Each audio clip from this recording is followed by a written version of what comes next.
Don't know what it is that made us so indifferent. We're drifting in the dark. Can we do better?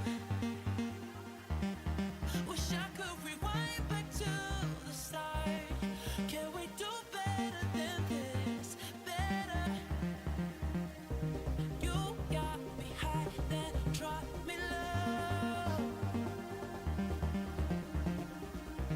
You got that's something I can seem to let go.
Hello and welcome everyone back to another round of the Virtual Drift Championship, the last and final round of Season 9. My name is Craig.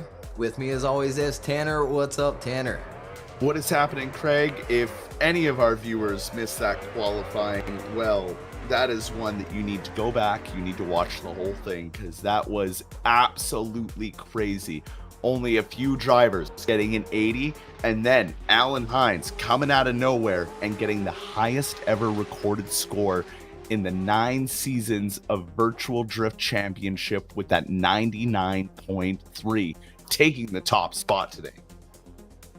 Yeah, absolute insanity. And then Zach Sullivan right behind him with his 99.2 on the board as well. If you missed it, definitely go back and watch it later. It's worth watching. The last 16 battles were heater as well. Let's take a look at today's line map in case you missed qualifying. Top left hand side of the screen will be your start. No decel on this initiation at this very high speed course through clip 1, big outside zone there for turn 1, transitioning out to outside zone number 2, and then into your next outside zone number 3. Transitioning back up the hill for clip 4 and then clip 5. So clip 2 and clip 3 kind of mark the beginning and the end of your turn there for turn 2, as well as clip 4 and 5 for turn 3. And then transitioning back across that track once more for your next outside zone at clip number 6, with a very small off throttle area there right before that outside zone, and then your decel area into clip number 7. So cars really flying through the course, really at around like 95 miles an hour at clip number 3. And let's take a look at today's bracket. So starting things out will be that left hand side of your screen, Hines and Simon Salmon. Again, Alan qualifying with that highest score ever in qualifying earlier to take that number 1 position. Then William Holloway and Oliver Epinger, Ernestes Yakulis and Braden Swan, Masashi Yoshida and Russell Jones there in our first group of the top 32. So take your screenshots now and save the bracket to follow along as these drivers get ready. So it actually looks like we might be skipping over a battle, and William Holloway and Oliver Epinger are at the line ready to go. That is absolutely right, due to some connection issues. So we'll move the first battle over and we'll skip over to William Holloway in that FDR7 in the lead lane, up against Oliver Epinger, who qualified 17th in the chase, and William Holloway qualified 16th. So both these guys side by side in their qualifying scores. Let's see how they get down to start us off for the final round of the Virtual Drift Championships top 32 for season 9. The lights go on and off they go through the gate, down the straight, grabbing gears and ready to initiate. They send it in. William Holloway out front looking good through outer zone 1. Oliver Epinger right there with them as they transition over to outer zone 2, and looking good so far. A lot more angle from the lead of William Holloway over Oliver Epinger in that chase as they come through outer zone 6 now to the final wall ride. Outer zone 7. Oliver on the attack, on the door, wheel to wheel as they come across that finish line. Yeah, nicely done, and a great way to start out today's top 32 main event. Here we go. William Holloway initiating in here on the replay and filling outside zone number 1 and using a lot of angle through the course. It's very easy to get caught up in a little bit less angle and really flying through the course, but William using good pace here in that lead position to fill these zones, work through the correct line through the course, pick up the throttle where he's supposed to, and again, just right along that wall. But they are door to door across that finish line. Oliver Epinger using that to his advantage there out front and really giving it to William Holloway. Really was. So now Oliver Epinger at the start line, ready to go in the lead position for the second half of this battle. William Holloway ready to chase him down. The lights go on and off they go.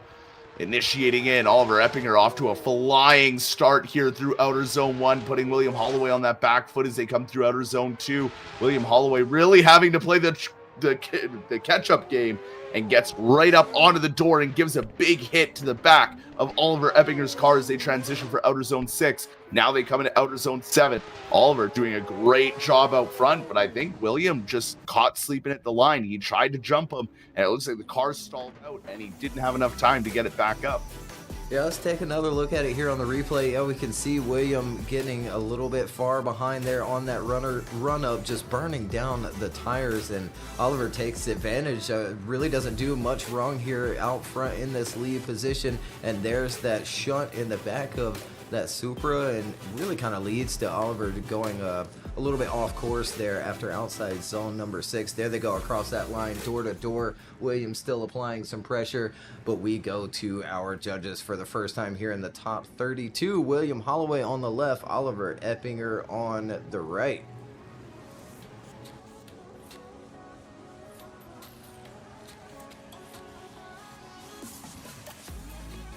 And there we go. Oliver Eppinger gets the win over William Holloway and moves on into the top 16. So Oliver Eppinger getting the first slot into the top 16. Just waiting to see what battle we're pulling up.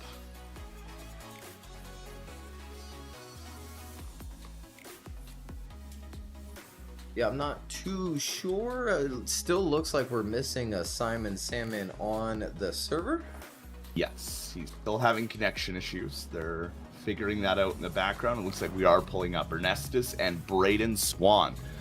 Ernestus Yakulis qualifying 8th, slots into that lead lane in that brand new Supra, up against Braden Swan, qualifying 25th in that 370Z in the chase lane. Well, only one can advance on to the top 16, so let's see how this battle goes. The lights are on and down the straight, initiating in.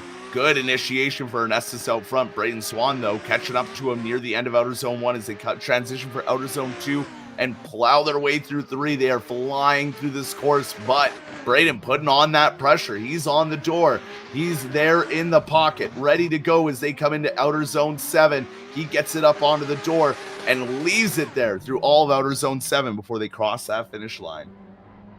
Yeah, let's take another look here on the replay. Ernestus out front, clean through the start gate. Braden Swan giving chase.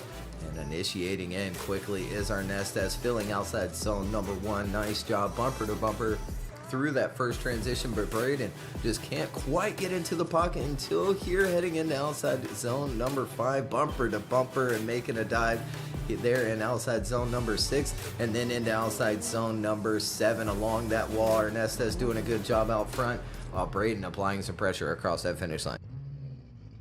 Well, Braden Swan now in that lead lane.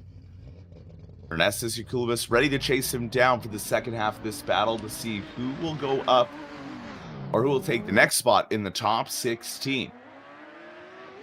Initiating in, Brandon Swan. Nice initiation out front, but Ernestus already way closer on the initiation as they come through Outer Zone 2. Ernestus keeping it right in the pocket, transitioning along the bumper and applying the pressure through Outer Zone 4. There were 5. They make the transition, but no!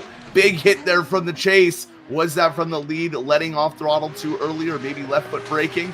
They come through the Outer Zone 7 and across the line.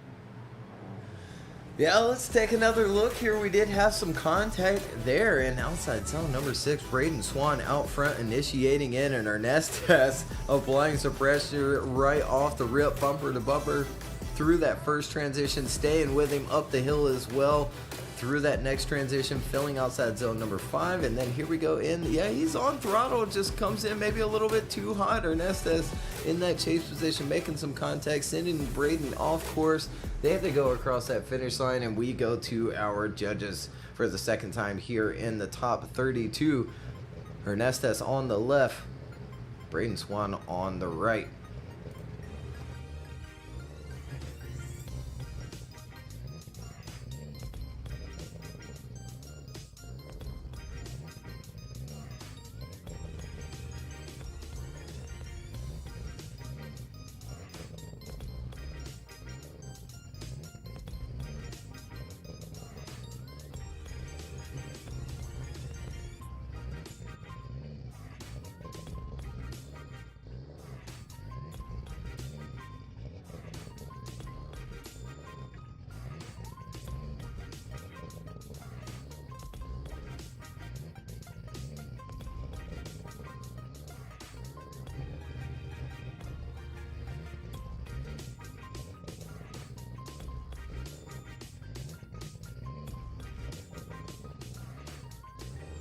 Judges analyzing this with that contact, making sure they're making the right call, making sure Braden wasn't T-celling in the outside zone number 6.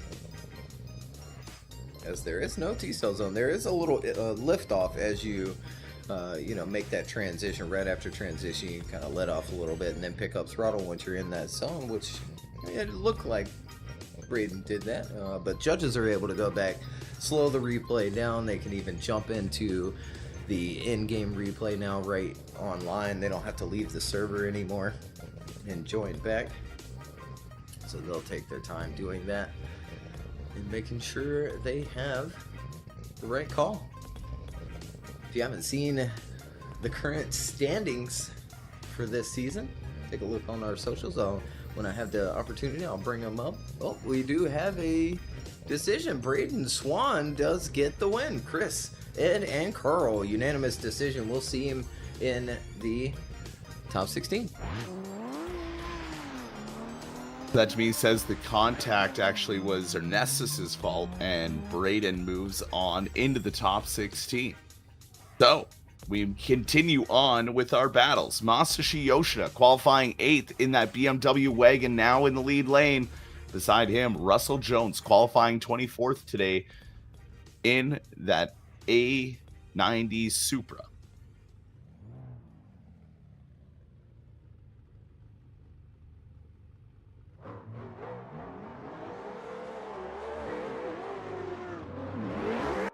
The lights go on and off they go for this battle. Initiating in is Masashi, looking good off the initiation. Russell Jones right there with it through outer zone 1. They make the quick transition through outer zone 2 and now through 3. Transitioning to outer zone 4 down to 5. Russell Jones is giving him no breathing room. He's on the attack. He's right there in the pocket. As a tire drop there from Masashi on the transition to outer zone 7. They get into outer zone 7 and Russell Jones sticks right with them the whole way through.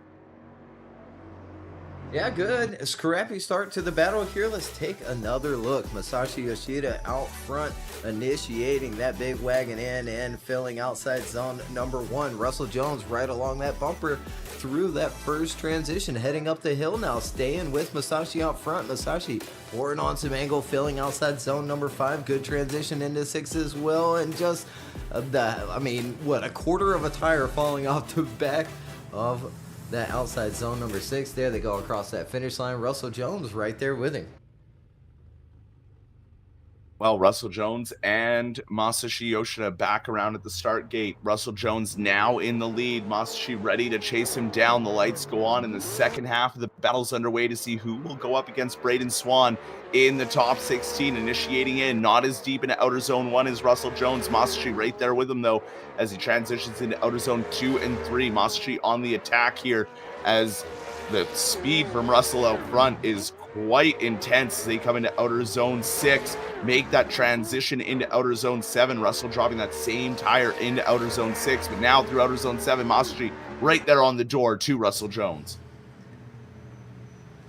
Yeah, let's take another look here. Second half of the battle, Russell Jones out front, initiating in with a little gap in between him and Masashi in that chase position. Masashi making a dive there, cutting some line in turn number 2, but Russell not quite filling outside zone number 3. Filling outside zone number 5 though, and here's the dive from Masashi, reeling him in. There we see the little tire drop. And then a massive dive back there in that chase position, planting that bumper along the wall. There they go across that finish line. And we go to our judges. Masashi on the left, Russell Jones on the right. Winner goes to the top 16. And there it is. Quick, unanimous decision. Russell Jones gets the win, and we'll see him in the top 16.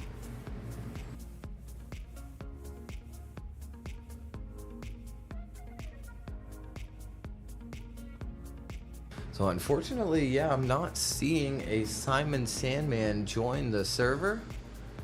I think Alan Hines is going to get a bye here, as we would be done with this particular group of the top 32. Yeah, here comes Alan Hines to the line. Yep, Alan Hines to the line, getting that bye run as Simon Sandman couldn't get his issues figured out. We gave him more than enough time, but now it's time for Alan Hines to move on against Oliver Epinger in the top 16. And this, folks, is why he got that 99.3 run. He is dialed in today. Alan Hines fighting for the championship. If he can make it from our math so far to third place, he wins. He will win this year's VDC championship. So we'll see how the day unfolds as we get ready to bring in our next group of drivers. Yeah, absolutely. And we'll take a look at the bracket once more here in the top 32. So left-hand side, top of the bracket is complete. Alan Hines moves on. He'll face Oliver Epinger in the top 16. And Braden Swan and Russell Jones as well. We'll see later in the top 16. But up next, Austin Zeleleski and Reese Patterson. Nick Hang and Luciano Canero. Nico Stilea and Martinez Ostraka and Mustafa Amine and Kawane Ebanks all up next here in the top 32. Again, take your screenshots if you want to follow along with the bracket. Take a picture with your phone if you need to.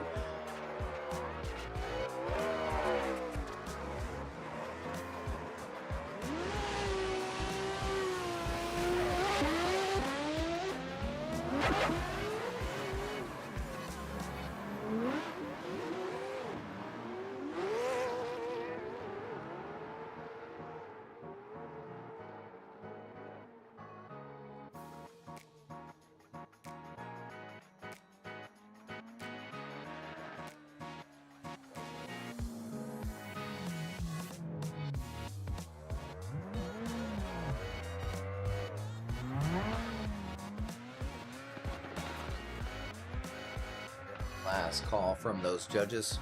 Our drivers can get those last little bit of practice runs in. We got Reese already at the line, ready to go, waiting on Austin Zeleleski.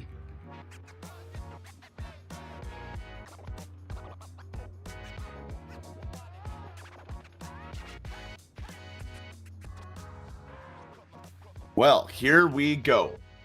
Austin Zeleleski in the lead lane in that beautiful A80 Supra. Up against Reese Patterson. No, that's not the Alan Hines we saw. That's his teammate in the Team Hines, the RTR Mustang. In the chase, the lights go on, and this next battle's quickly underway. Initiating in, Austin Zeleleski looking good off the initiation. Reese Patterson right there with him, though, as they come out of Outer Zone 1 through Outer Zone 2. Reese Patterson on the attack here, really just getting it on the door of Austin out front, but Austin doing a great job here as they come through Outer Zone 6 and make that final transition in Outer Zone 7. There it is, the push. Reese Patterson on the door, giving him a little love tap there just as they cross the line. Wow.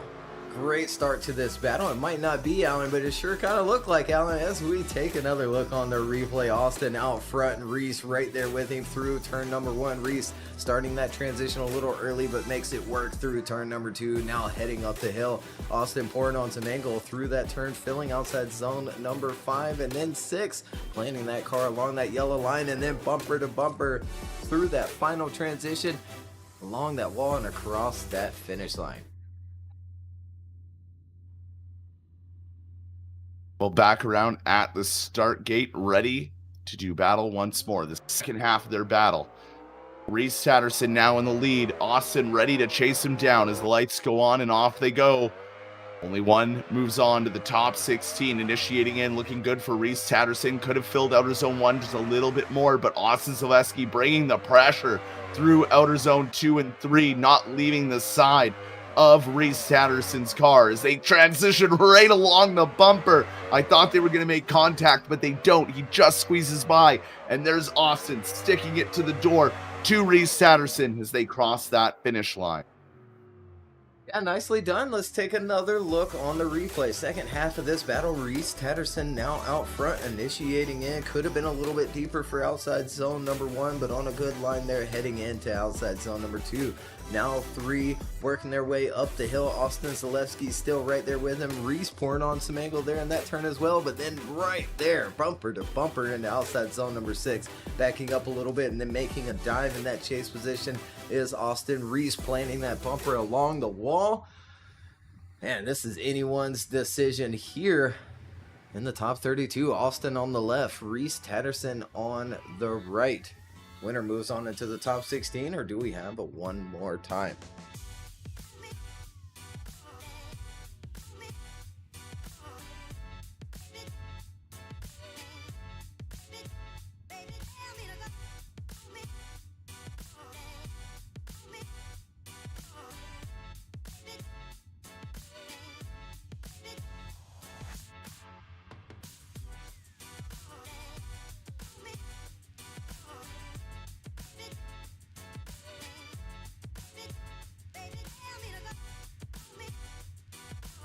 So we do have a one more time at the top of the board from head judge Chris. Up to Ed. Ed moves left for Austin Zeleleski. And Carl goes one more time as well, so they're going to line them back up here in the top 32.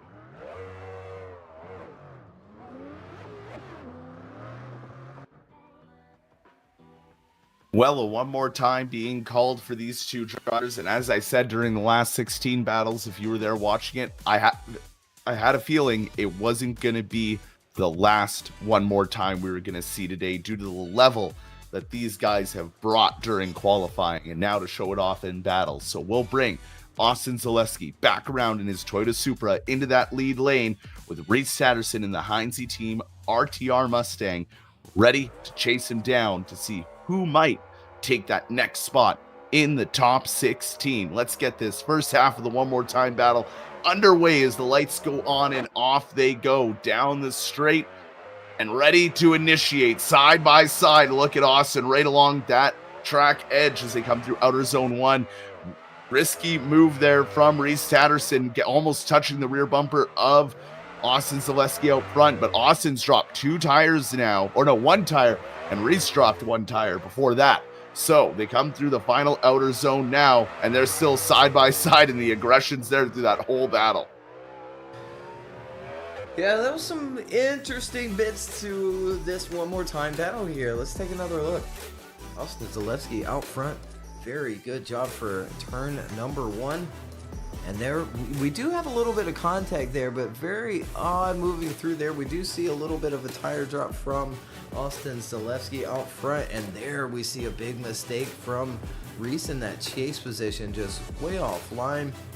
Through that transition there, they go, finishing out the run door to door like it never even happened. And they're back at the line ready to go for the second half. Well, at the gate, ready to go again. Reeves Patterson now in the lead. Austin chasing him down. 1 moves on. 1 goes home for the finals. Initiating in, looking good for Reeves Patterson as they come through outer zone 1. Austin Zeleleski on the attack, though, keeping it on the door through outer zone 2 and 3. They come through 4, down towards 5. Tons of angle and speed here for Reeves Patterson out front. But Austin not giving up, staying right there in the pocket, getting on into the wall a little bit into outer zone 7, and then into Reeves right near the end. Ooh, we saw that earlier as well. Let's take another look on the replay. But man, Reeves turned it up here in the lead position, filling all of outside zone number 1. Austin staying with him through the course, though. Reeves filling every single zone throughout. But again, Austin staying right there with him, bumper to bumper through that transition into outside zone number 6. Here we go into outside zone number 7, picking up that throttle. We see Austin get into the wall a little bit. Yeah, and then there's Reeves getting into it and then having quite the wreck there at the end of the run. But let's go to our judges. Austin Zeleleski on the left, Reeves Patterson on the right.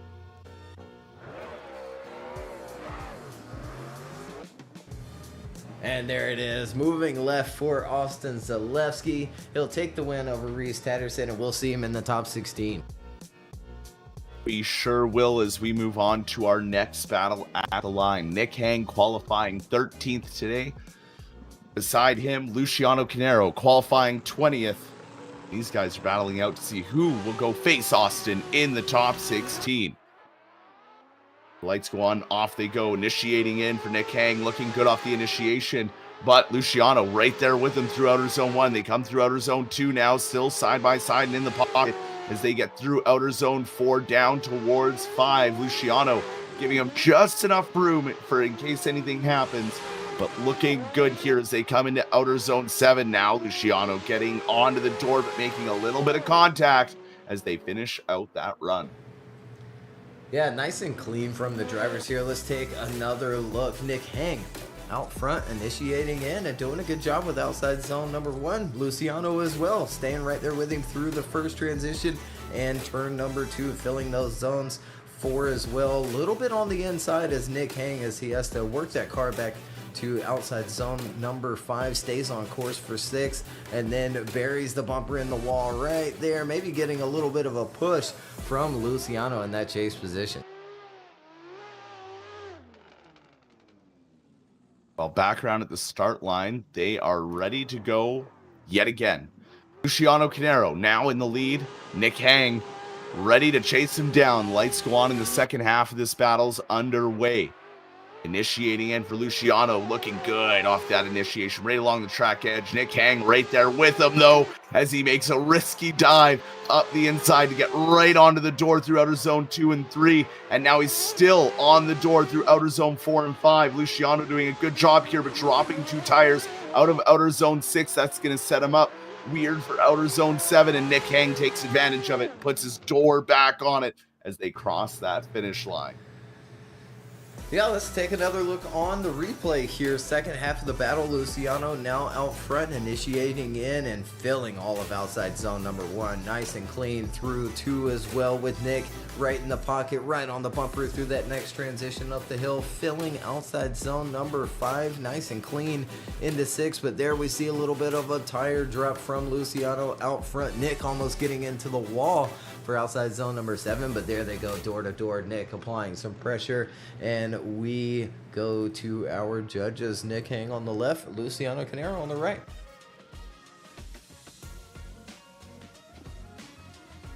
And there it is, unanimous decision. Nick Hang taking the win. We'll see him in the top 16 against Austin Zeleleski.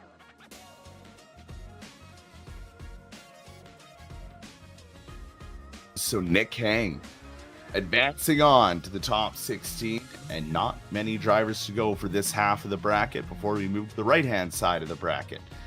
Next battle up, Nico Stilea up against Martinez Ostraka. Nico coming out of nowhere and really knows how to throw that FD RX-7 around. So let's see how Martinez reacts with it as they initiate in. Looking good for Nico out front. Martinez right there with them through outer zone 1 as they transition down to outer zone 2. Martinez still in the pocket through outer zone 3 as they come through outer zone 4 down to 5. Along the door is the chase. Nico doing everything he needs to do out front and doing a good job at it as they come into outer zone 7. Martinez just able to stick right on the door after that impressive lead. Yeah, taking full advantage of that very clean lead indeed. Nico Stilea out front, initiating in, hanging on to outside zone number 1, filling it all the way through. But Martinez again, right there with him, bumper to bumper through both of those transitions, heading into outside zone number 5 now, into 6, all the way out there to that track edge, staying on course, not dropping a tire, and Martinez reels him in here, maybe a little net code there through that last and final turn. They finish out clean, and we'll turn them around for the second half.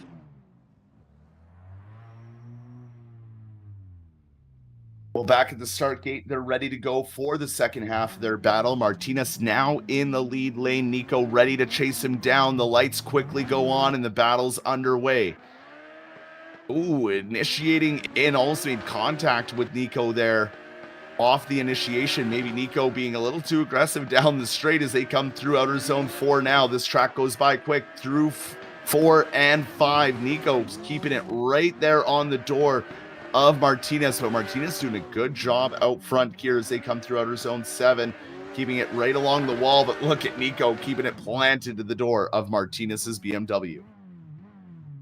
Yeah, let's take another look. Martinez out front this time, second half of the battle with Nico in that chase. It looks like some contact there before that initiation, but they make it work anyway.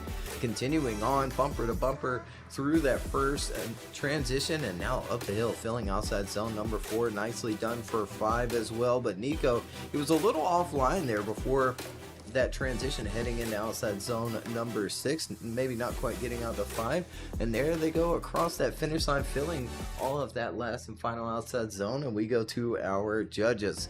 Nico on the left, Martinez on the right.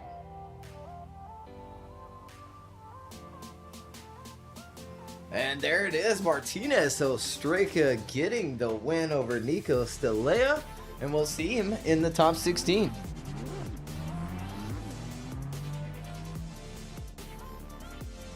So Martinez advancing on, and now only one more spot for the top 16 on the left-hand side of the bracket remains. And it comes down to these two. Mustafa Amina, qualifying 12th in that Nissan C, up against Ebanks in that R35 in the chase lane. They are ready to go.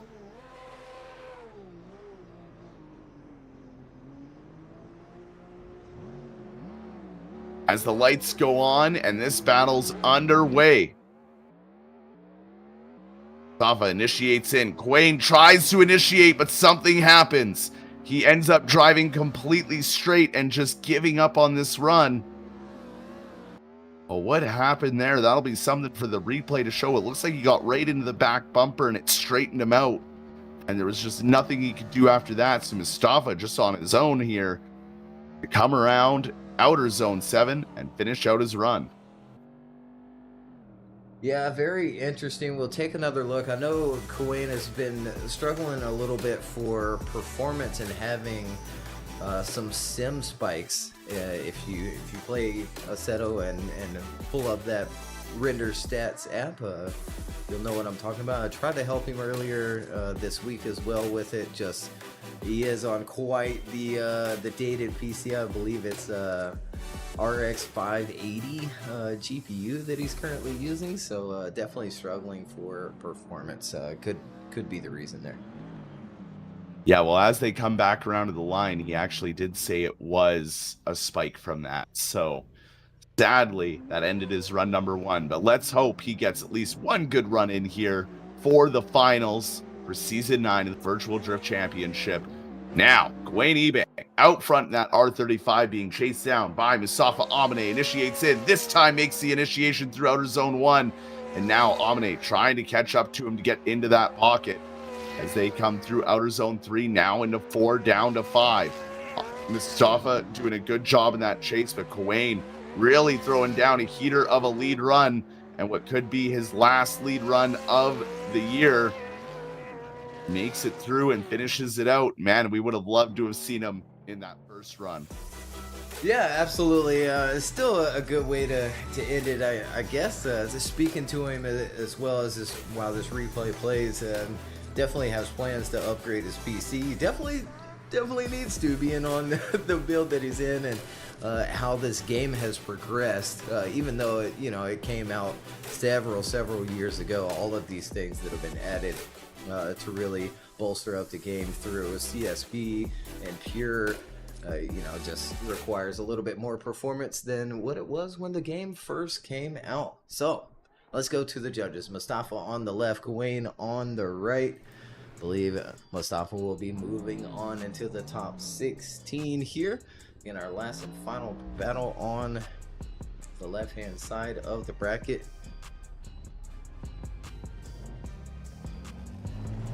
And there they go. Mustafa getting the win there in the top 32. And again, we'll see him in the top 16 where he'll face Martinez Ostraka.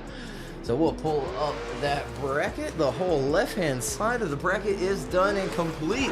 Hines and Oliver Epinger will face off in the top 16. Braden Swan and Russell Jones, Austin Zeleleski and Nick Hang, Martinez Ostraka and Mustafa Amina all moving on into the top 16. But up next, Sullivan and Steven Hatcher. That's going to be a banger.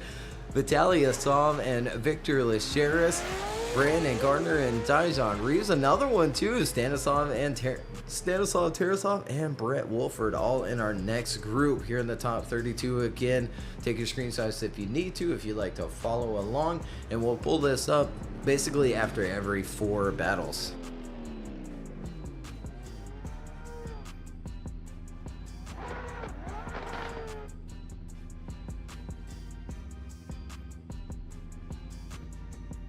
So Zach already coming to the line and ready to go for his top 32 battle against Steven Hatcher.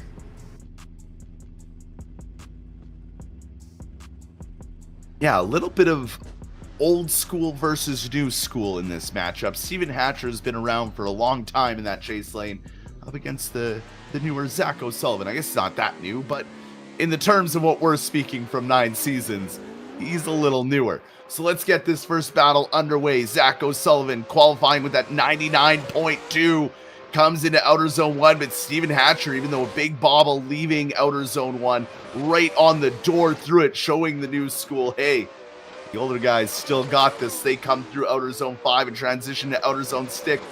Steven puts it on the door as they transition to Outer Zone 7. Now Steven gets right up there, and they finish out door to door, and both of them tap that wall before the end. Yeah, let's take another look here. 2 champions battling it out here in the top 32, filling all of outside zone number 1, number 2 as well. Heading up the hill, now filling forward, and Steven going a little bit wide, but somehow sort of keeps it on the course. We did see maybe a little tiny puff of smoke, and then an over rotation there in outside zone number 6, and then maybe a little pushing and shoving going on across that finish line.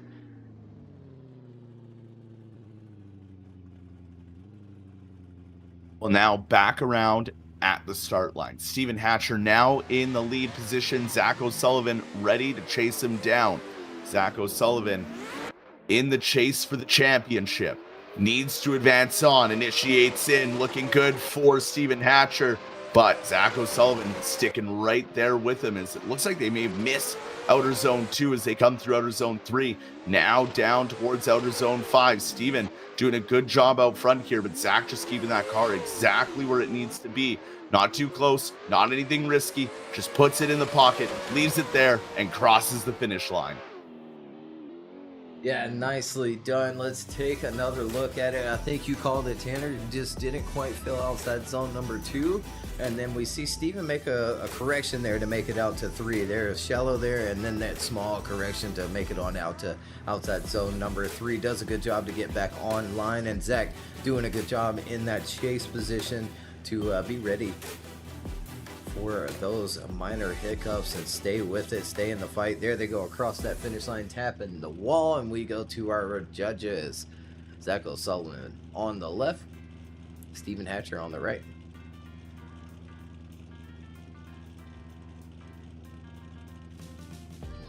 Oh, we have a one more time there up top from Chris. Ed goes right for Steven Hatcher. Carl goes left for Zach O'Sullivan. We've got a one more time. Well, the second one more time in the top 32. And if that doesn't get your nerves going, if you're a Zach O'Sullivan fighting for the championship, well, looks like the old schools keep holding his ground a little bit. Steven going, that's why I'm still here and why I still do this. I can still be just as in contention for the championship as anyone. So, as we... Oh my. Right. As we wait for Zach and Steven to get back to the line.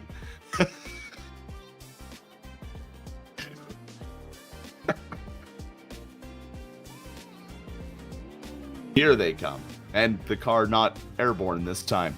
So, Zach, back in the lead position. Zach O'Sullivan qualifying second with a 99.2. Steven Hatcher fighting his way through the last 16 battles. And now he's here, hoping to advance on to the top 16, but so is Zach O'Sullivan as they initiate in, looking good through Outer Zone 1. Steven not making that error as he did in run number 1 from the last battle. Coming through Outer Zone 4 down to 5. Steven losing a bit of ground, but quickly regaining that proximity. As he comes in, he taps Zach O'Sullivan. It puts him offline. Can he hang it together for Outer Zone 7? He can. That contact might be the make or break. Yeah, let's take a look back on the replay. Zach O'Sullivan out front, initiating in, filling all of outside zone number 1, making the transition across, filling 2 as well. 3 now heading up the hill, big transition across. Steven a little offline, and here we have the big dive from Steven in that chase position, sending Zach O'Sullivan off the course at the end of outside zone number 6, but they continue on and across that finish line. And back at the start line, Stephen Hatcher now slotted for the second time into that lead lane. And Zach O'Sullivan ready to chase him down. One advances on to the top 16. One continues their championship fight as well as they initiate into outer zone 1.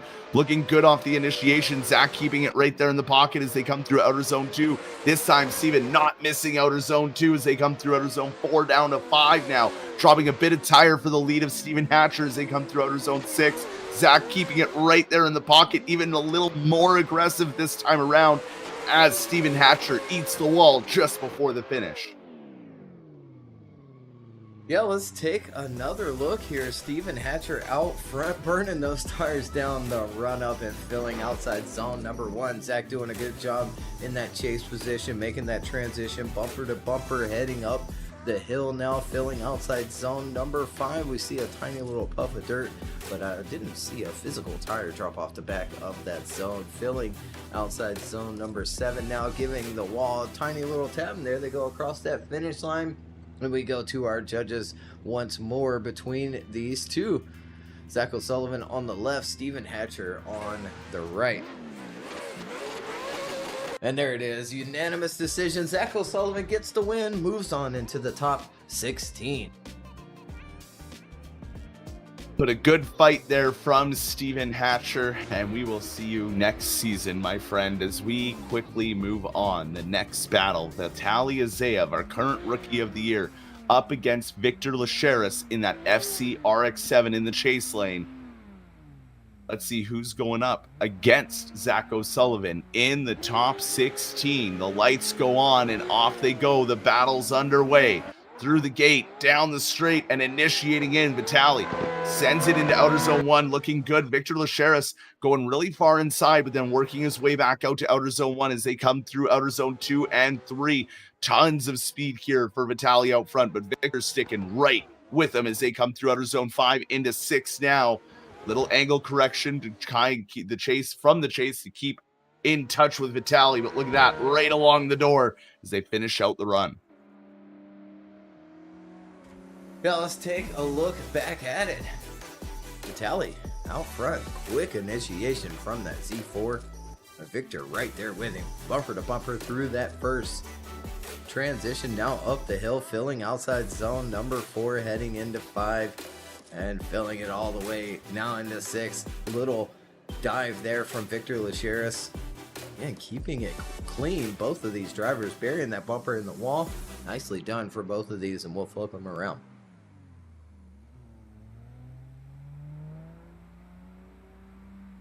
Flipped around indeed, and back at the start gate, Victor Lasheras now slots into that lead position. Vitaly Isaev ready to chase him down. The lights go on in the second half of this battle's underway. Who will be the one to see Zach O'Sullivan in the top 16, initiating in, looking good, and look at the aggression off the initiation from Vitaly in that chase. They come through outer zone 2, now into 3, making the transition through 4. Carrying lots of speed, he drops the tire for the lead of Victor as they come through outer zone 6 now. One last transition, a very close transition right along the bumper for the chase driver, but they finish out door to door. And what a battle between these two. Yeah, nice and clean. Let's take another look at it here. Victor Lasheras out front.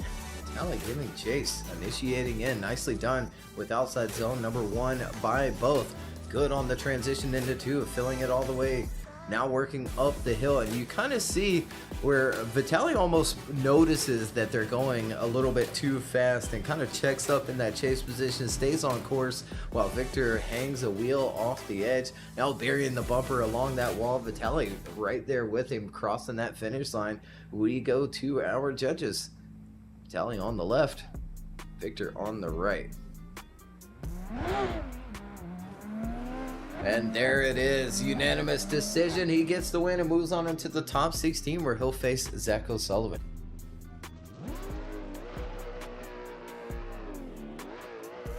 So Vitaly and Zacho Sullivan in the top 16. Who will be next to take another spot in the top 16? Brandon Gardner qualifying 7th in your lead up against Dijon Reeves, qualifying 26th in the chase, initiating in. Looking good off the initiation, but look at the pressure from Dijon right through outer zone 1 as they come through outer zone 2, leaving no room for error as they make their way through outer zone 3.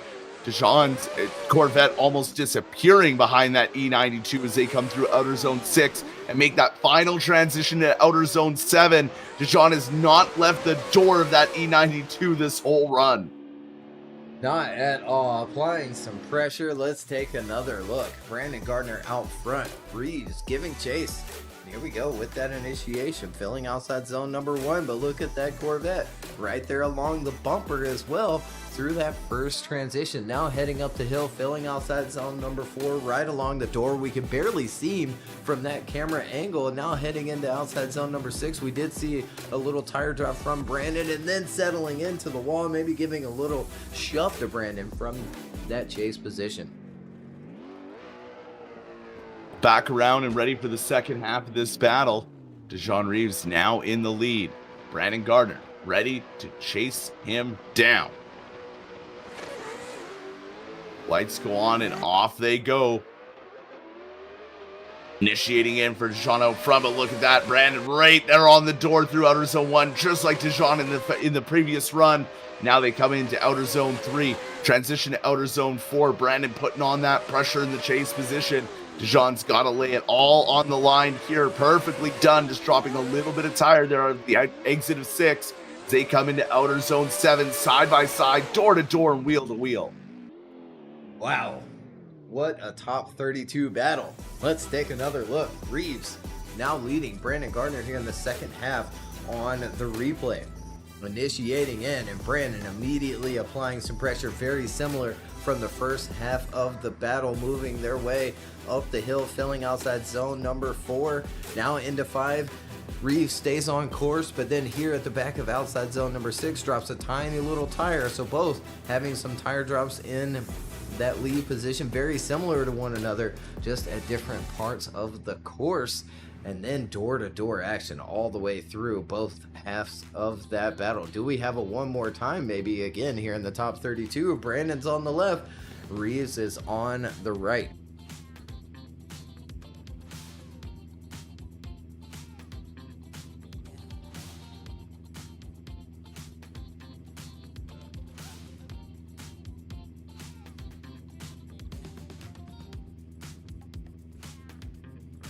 Looks like we do have a decision. Brandon Gardner gets one judge to go left.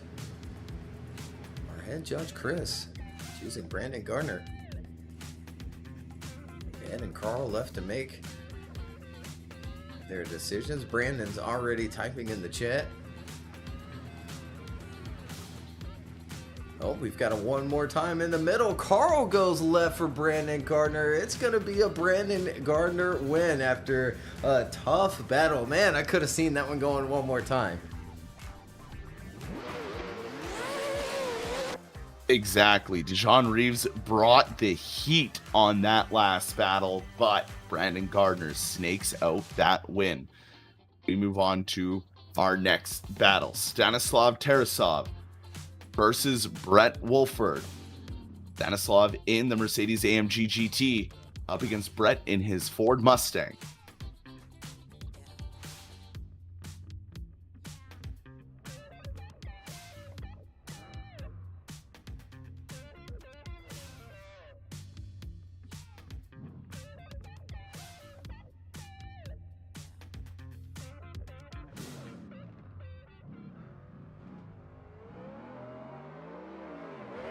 So here we go. The next top 32 battle underway. Initiating in goes Stanislav and looking good out front, pulling away from Brett Wolfford just a little bit, but on the transition, Brett manages to regain some of that proximity that he lost. So they come through outer zone 4 and down into 5. Brett just struggling to get into that pocket. He's finally getting there through outer zone 6 and now into 7. He should be able to regain all of that proximity he lost and keeps it nice and tidy through the course. Yeah, let's take another look at the replay. Stanislav getting off to a really good start here on the initiation. There's already a little bit of a gap established, and then Brett going for the dive there, but holds a little bit more angle than Stanislav out front. Maybe Stanislav could have had a little bit more, but either way, Brett not quite matching that angle and sort of leads to that gap heading up the hill, and then slowly reels him in and finally catches him there before crossing that finish line. Well, now back around for the second half of the battle. Brett Wolfford now in the lead lane. Stanislav in the chase. Who will go see Brandon Gardner in the top 16? Initiating in, Brett out front. Stanislav right there with him as they come through outer zone 1. Good proximity from Stanislav as they transition to outer zone 2, almost making contact along the bumper on every transition. Now they come into outer zone 6. Stanislav with the aggression. Brett Wolfford doing all he can in that lead lane. A big bobble though from the chase coming into outer zone 7, but he still gets it planted on the door for the finish line. Yeah, still applying quite the pressure throughout. Was it clean enough? Let's take another look. Brett filling outside zone number 1. Nicely done by him. Good transition, burying that bumper, as you said, through each and every one of these transitions, heading into outside zone number 5. Brett filling it all the way. Same with 6, but Stanislav right there with him. Once more along that bumper, and there's the bobbles in outside zone number 7. There they go across that finish line, and we go to our judges once more here in the top 32. Stanislav on the left, Brett Wolfford on the right.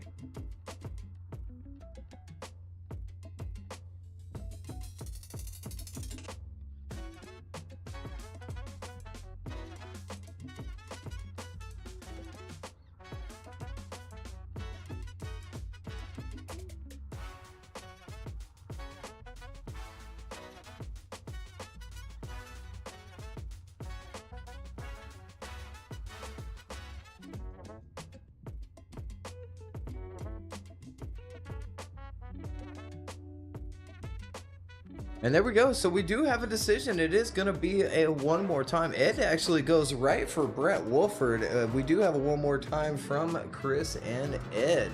So we are going to line them back up.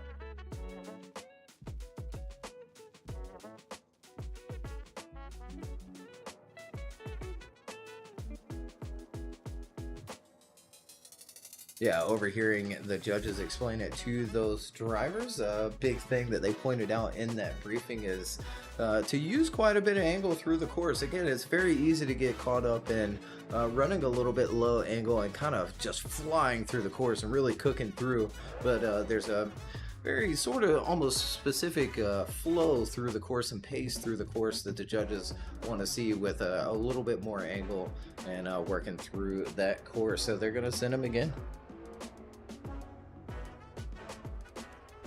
Well, let's see if we can tidy it up from run number 1, and we'll bring them to the second battles. One more time it is. Stanislav Terasov now up front. Brett Wolfford chasing him down, initiating in. Looking good for Stanislav out front.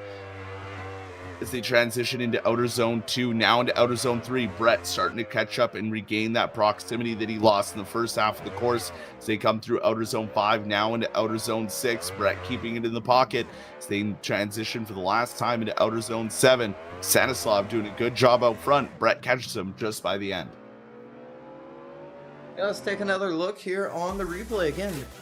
One more time battle between these two. First half of it, Stanislav out front, getting off to a really big lead there, leaving that chicane and leaving Brett behind, but Brett doing a good job to reel him in. A little bit more angle used by Stanislav through turn number 2, now heading up the hill, filling outside zone number 5, and now into 6. Brett right there with him and going for another last and final dive here in that chase position for the last and final zone, and there they go across the finish line.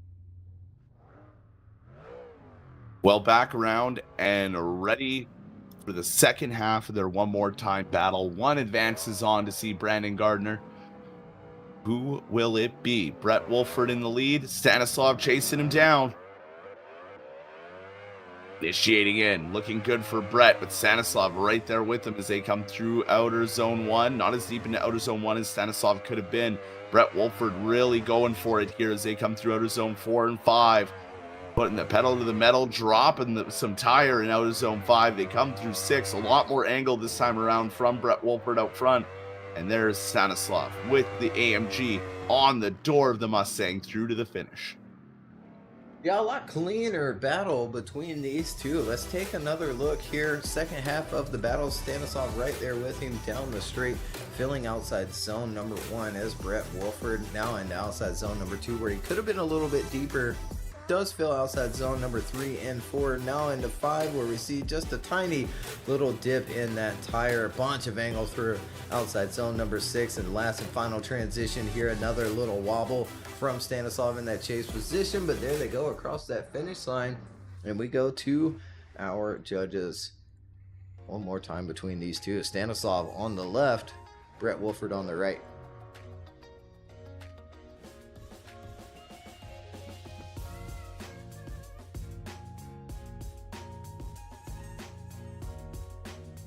And there it is. Stanislav Terasov gets the win over Brett Wolfford. We'll see him in the top 16 to face off against Brandon Gardner.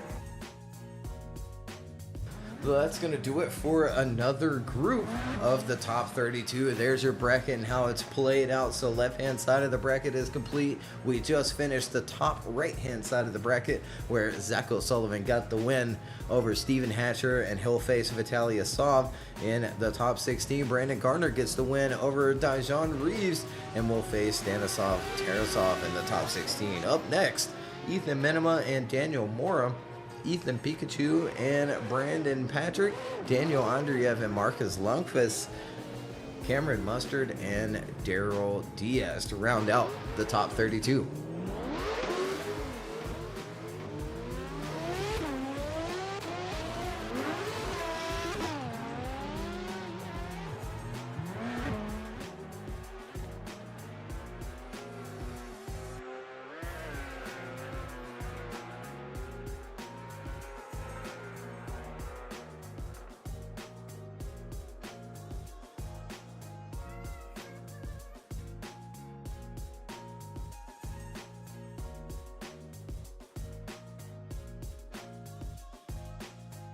Again, take your screenshots now if you need to. Want to follow along on the bracket before we take it away off the screen. Our drivers come up to the line. It's going to be Ethan Minima and Daniel Mora.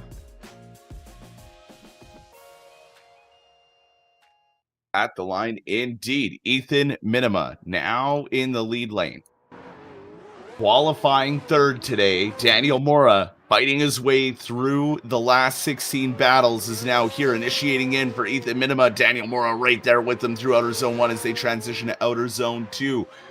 Ethan with a good pace out front in the lead, but Daniel Mora all over the door as they come through outer zone 5 and transition into outer zone 6. Daniel's not leaving much room to breathe as they get into outer zone 7, and a little out of shape is Daniel Mora in that chase, kind of bobbling all over outer zone 7, but they cross the finish line.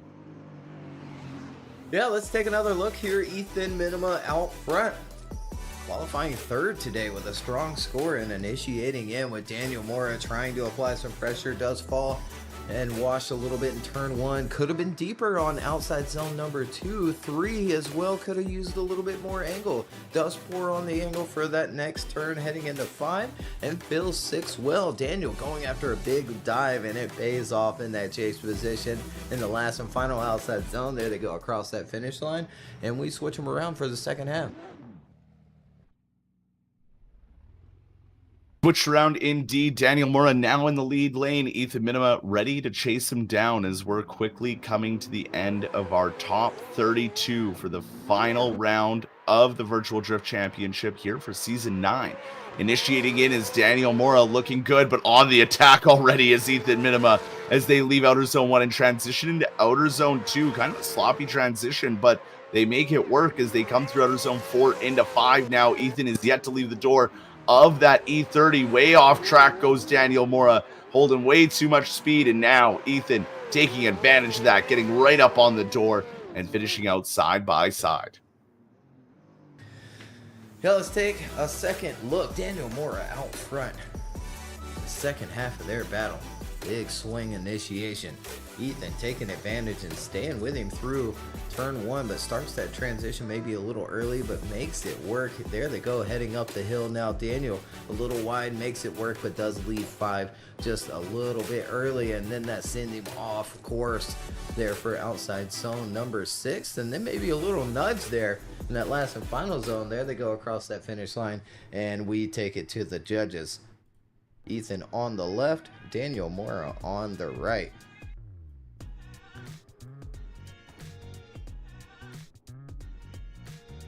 And there it is, quick decision. Ethan Minima gets the win over Daniel Mora, and we'll see him in the top 16.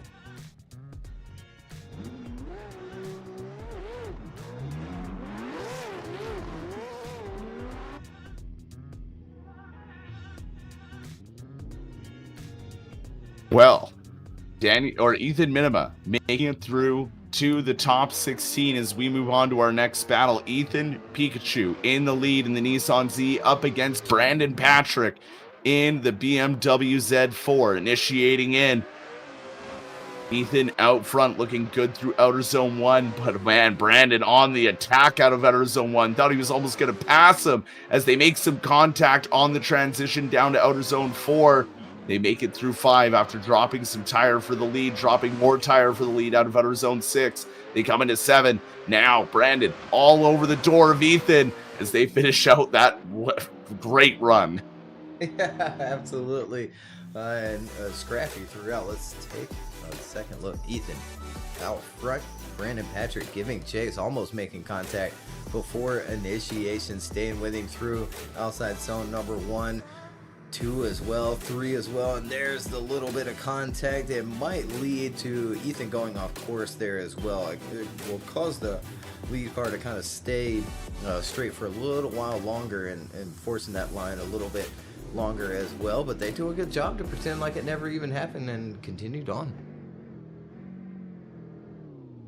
Well, back around at the start gate and ready for the second half of their battle to see who will face Ethan in the top 16. Brandon Patrick now in the lead. Ethan ready to chase him down. The lights go on in the second half of the battle's underway. Initiating into outer zone 1 looks good for Brandon Patrick, but Ethan right there with him as they make the transition into outer zone 2 through 3. Now into 4, and look at that, Ethan right along the door as they transition to outer zone 4 and 5. Now into 6, Ethan not letting up on the proximity. He's not quite at the door till right now, but he's been there the whole time as they finish out the run. Yeah, staying with him well throughout that course. Let's take another look. Brandon Patrick out front this time. Ethan giving chase, initiating in nice and clean through turn number 1, staying with him into turn number 2, sacrificing a little bit of angle there and up the hill as well. Gets the angle late, but somehow keeps it on course and gets himself set up for the next transition where he'd get buried in the smoke. Now heading into the last and final turn, right along that wall, right along the door. There they go across that finish line, and we go to our judges. Ethan on the left, Brandon on the right. I believe Ethan has Pikachu on his door card, if I'm not mistaken.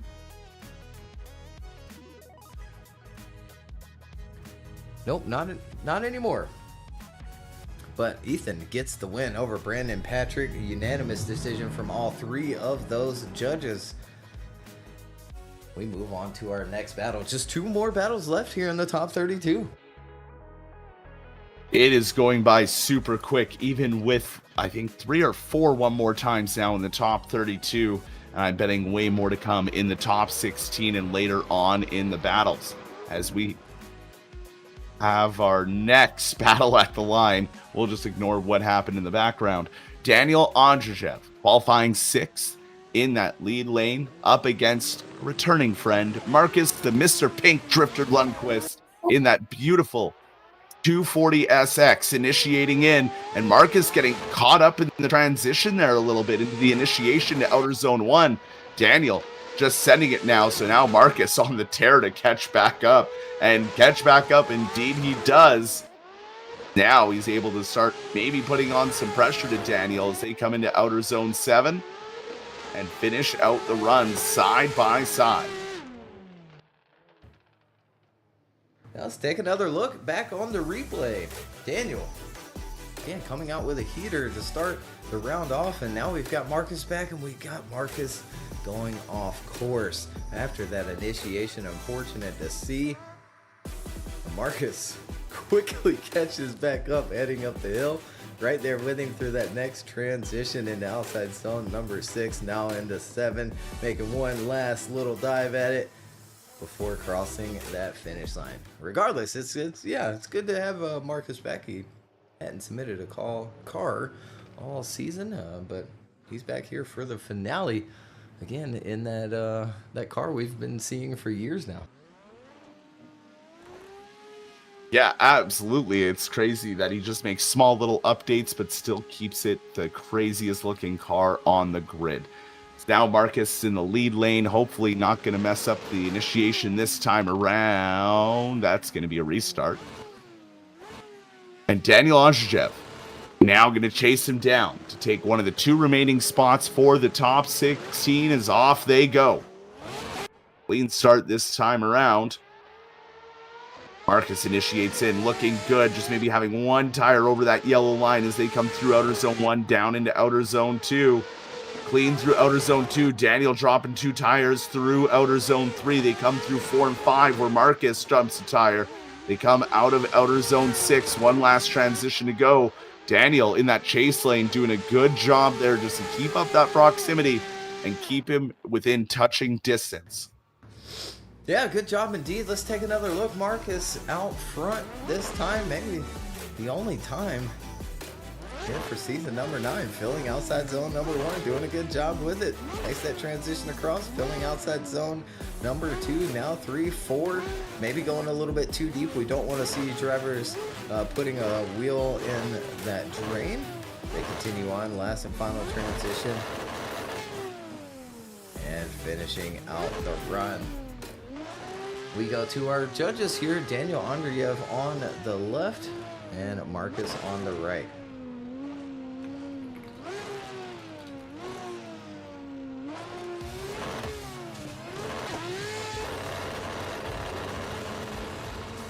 So there it is, unanimous decision. Daniel gets the win, and again, good to have Marcus back, and we've got one more battle to go.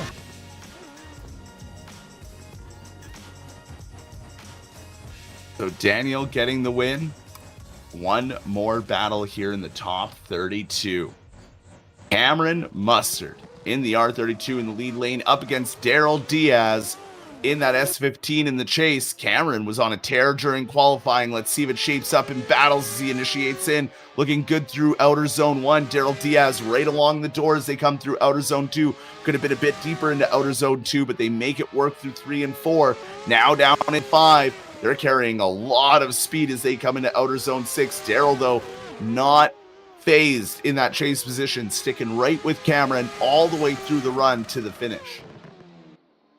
Yeah, nicely done to stay with Cameron out front while Cameron was really cooking through the course. Let's take another look here. Initiating in, filling outside zone number 1, Daryl Diaz staying right there with him right along that bumper as Cameron was still kind of rotating through that zone. That one as well.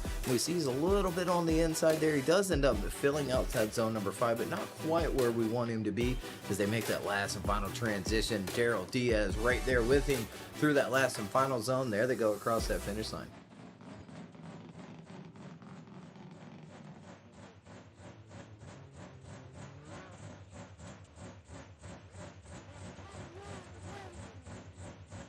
Well, back around at the start gate, we are ready to end our top 32 and see who will take that last spot in the top 16. Daryl Diaz now leads. Cameron Mustard will chase him down. They get out of the gate, smoking the tires all the way down, initiating in. And Cameron already on the attack, just like Daryl was through outer zone 1. They come through outer zone 2 and 3. Daryl is flying out front, but Cameron is keeping up, and they're both going to drop tires due to Daryl's lead. but Cameron just sticking right with them and keeping in touch and mimicking them very nicely through the course. As they come into outer zone 7, they're wheel to wheel and side by side. Yeah, what a battle between these two. Last and final top 32 battle. Great way to end the top 32. Daryl Diaz out front. Cameron Mustard giving chase, and he does that indeed. Stays with him through turn number 1. Falls back just a little bit for turn number 2, but we see Daryl not quite filling outside zone number 3, and then going a little wide there, dropping some tire at outside zone number 5, working their way through 6 now, headed into 7, and Cameron making one last final dive here in the top 32, crossing that finish line, and we go to our judges. Cameron Mustard on the left, Daryl Diaz on the right.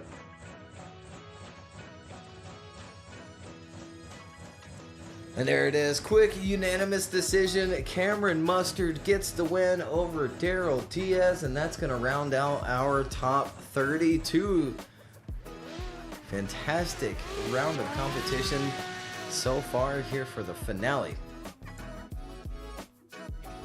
We'll switch on over. If you'd like to take a screenshot of that now before switching over to our top 16 bracket, do so here in the next couple of seconds before I make the switch.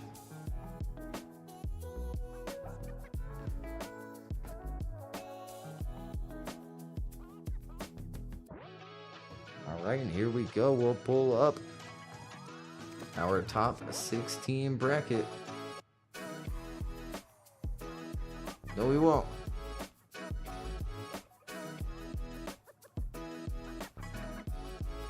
And there we go. Our top 16 bracket before we take a very quick break. Again, if you'd like to follow along, take a screenshot of this bracket, as this will be what comes up next. Alan Hines and Oliver Epinger, Braden Swan and Russell Jones, Austin Zeleleski and Nick Hang, Martinez Ostraka, and Mustafa Amina. So again, we'll take a quick break here from our partners, and we'll be right back with the top 16 here in the last and final round of season number 9.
All right, and we are back again for the top 16 here in the last and final round of season number 9 here at Kalinago. Circa, a fantasy track created by Double Zero, and then our layout put on top of it. And up next is that left-hand side of your bracket. If you're just now joining us, take some screenshots if you'd like to follow along with the bracket. Up next, we're bringing up Alan Hines and Oliver Epinger to the line for our first top 16 battle.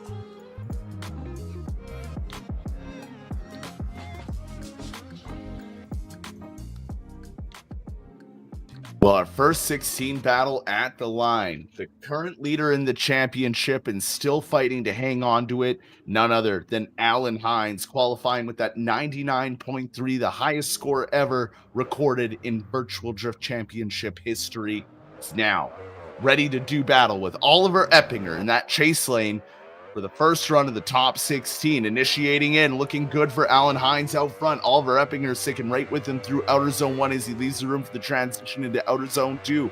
Through outer zone 3, now into 4. Alan showing why he got the score he did, dropping just that little bit of tire, just kicking up some dirt as they come through outer zone 6, now into 7. Oliver has been sticking right with them though, right in the pocket as they come across that finish line. Yeah, nicely done. Let's take another look at it here. Alan Hines out front. Oliver Epinger giving chase and initiating in, filling outside zone number 1. Alan on another heater of a lead run, filling outside zone number 2, 3 as well. Oliver Epinger staying with him pretty well here through the course. A ton of angle there. We do see a little puff of dirt there in outside zone number 5, and heading into number 7 here, last and final turn, putting that bumper in the wall, and there they go across that finish line, door to door. And now back around at the start line. They're ready for the second half of the battle. Only one can advance on in today's competition. Oliver Epinger now in the lead. Alan Hines ready to chase him down as the lights go on in the second half of the battle is quickly underway. Initiating in, looking good for Oliver Epinger, but look at Alan already on the attack through outer zone 1 and 2. He's almost at the door of Oliver Epinger, leaving just enough room for the transition as they come through outer zone 5, but not quite filling it for Oliver Epinger. They come into outer zone 7 now. Alan Hines all over the door of that Toyota Supra as they finish out this top 16 run. Yeah, let's take another look here. Oliver Epinger now out front. Second half of the battle, Alan Hines giving chase and trying to hold on to that championship as they work their way through turn number 1, bumper to bumper, through that first transition and door to door, not quite filling outside zone number 3, fills outside zone number 4, and then shallow on 5 as well. Oliver out front doing a good job there for 6 though, and now 7. Alan right there with him, applying some pressure. There they go across that finish line, and we go to our judges for the first time here in the top 16. Alan on the left, Oliver on the right.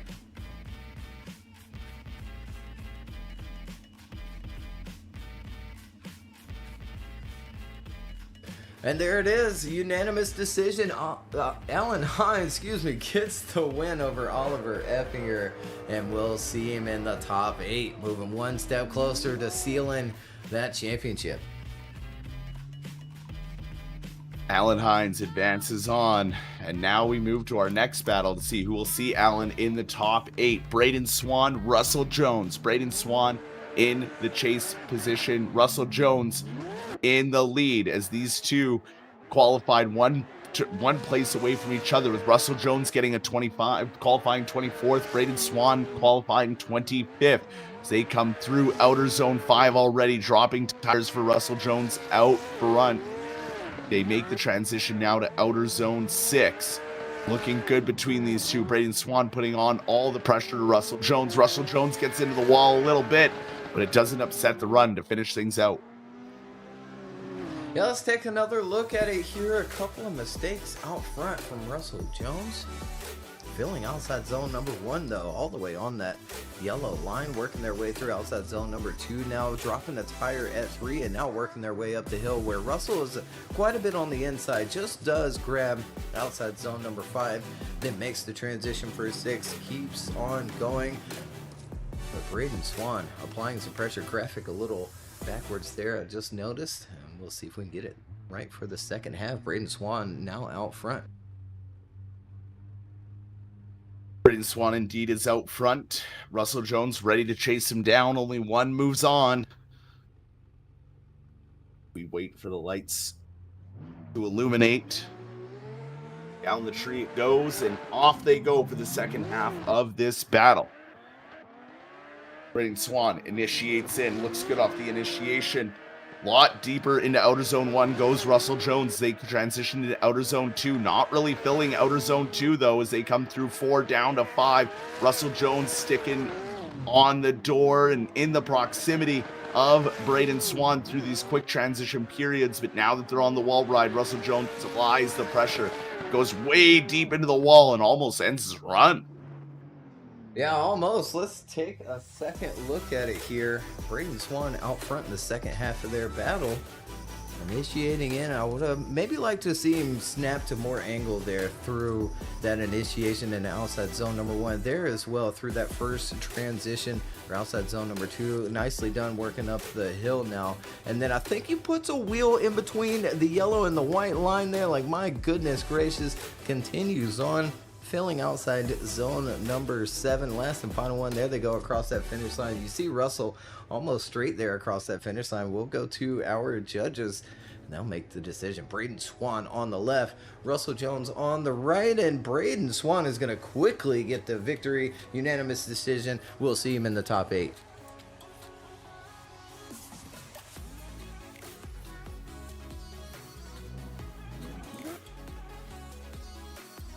Well, Braden Swan advancing on to go up against Alan Hines in the top 8. We move on to our next battle. Austin Zeleleski in the lead lane, that A80 Supra up against Nick Hang in the beautiful Cosworth. What a gorgeous car to bring to this season of the VDC, and that's what I love seeing are some of the unique cars. And here we go, the battle underway. Austin out front, Nick Hang initiating in behind him as they come into outer zone 1, looking good for Austin out front. Nick Hang right along the door though as they come into outer zone 2. Now into outer zone 3, Nick not giving him any breathing room in that chase position, but Austin doing a wonderful job out front here as they transition into outer zone 6. Nick Hang still right there in the pocket, hasn't left the door of Austin Zeleleski this whole run as he almost pushes him across the finish line. Yeah, let's take a look on the replay. Austin Zeleleski out front initiating in and filling outside zone number 1 right along that track edge. But yeah, fills 2 but doesn't quite fill 3, a little shallow on it. Fills 4, working their way up the hill now. Nick Hang still applying some pressure. Could barely see him there heading into outside zone number 5. Last and final dive from the Cosworth there in that chase position. There they go across the finish line. We'll flip them around for the second half of their top 16 battle. Background at the start line, they are flipped around and ready for the second half of their battle. Nick Hang in the lead lane, Austin Zeleleski in the chase position. The lights go on and off they go for the second half of the battle. Nick Hang's gonna hang it all out there as he initiates into outer zone 1. Austin applying the pressure early through outer zone 1 as they get through outer zone 2, and look at that, Austin getting right there with them, but maybe choked himself up there on the transition as they come into outer zone 5. Now go into outer zone 6. Austin trying to be as aggressive here as he can, but Nick Hang doing a good job out front here as they come through outer zone 7, wheel to wheel and door to door across that finish line. Let's take another look here on the replay. Nick Hang out front this time. Austin giving chase, initiating in early as Nick Hang and filling outside zone number 1. We see Austin really prepare for that first transition, maybe a little early there as well, leaving outside zone number 3. Now he is stuffed into the pocket there for outside zone number 5. And the last and final turn coming up here, a little bit shallow, setting into it at first. It works his way out to the wall. There they go across that finish line. And we go to our judges for a tough call here in the top 16. Austin Zeleleski on the left, Nick Hang on the right. A bunch of people in North Carolina in the chat. Good to see. Like a whole squad.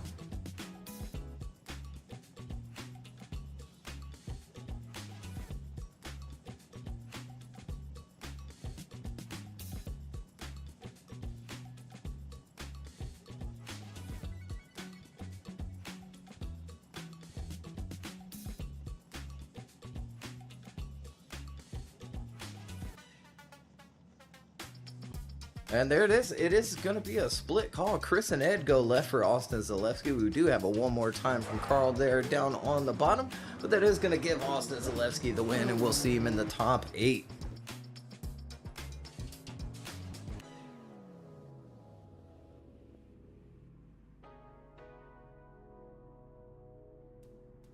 So with Austin moving on, one more spot remains in the left-hand side of the bracket before we move over to the right-hand side.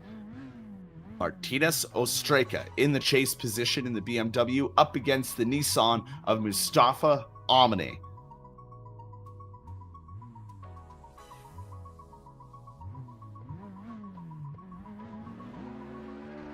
The lights go on and this battle's underway here. Mustafa Amina out front and initiating in. Martinez right there beside him as they come through outer zone 1. Not quite to the yellow line, gets there just before the end as they rip through outer zone 2 and 3. Martinez keeping a good proximity here, not being too aggressive as they come through outer zone 5 and make the transition into outer zone 6. Now into 7, into the wall ride. Martinez just sticking right there. He's close, waiting for an opportunity, and puts it on the door at the end to say, I was there the whole time. Yeah, let's take another look here. Mustafa out front. Martinez giving chase. Good initiation by both of them. Martinez staying with him bumper to bumper through that first transition. Nice and clean. Heading into outside zone number 3, 4 as well. Up the hill and filling outside zone number 5. Making that transition for 6. Martinez could have been a little bit closer there, but makes a dive here in the last and final turn. Reels him in right there before crossing that finish line.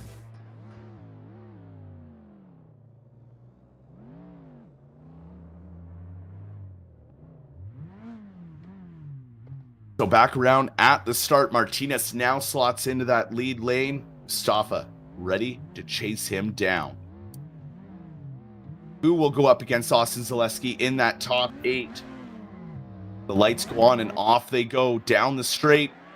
Initiating and contact off the initiation. And Martinez just shuts it right down. It stopped him completely from being able to initiate. And so they're going to have fun here, but I don't know how the judges are going to view that.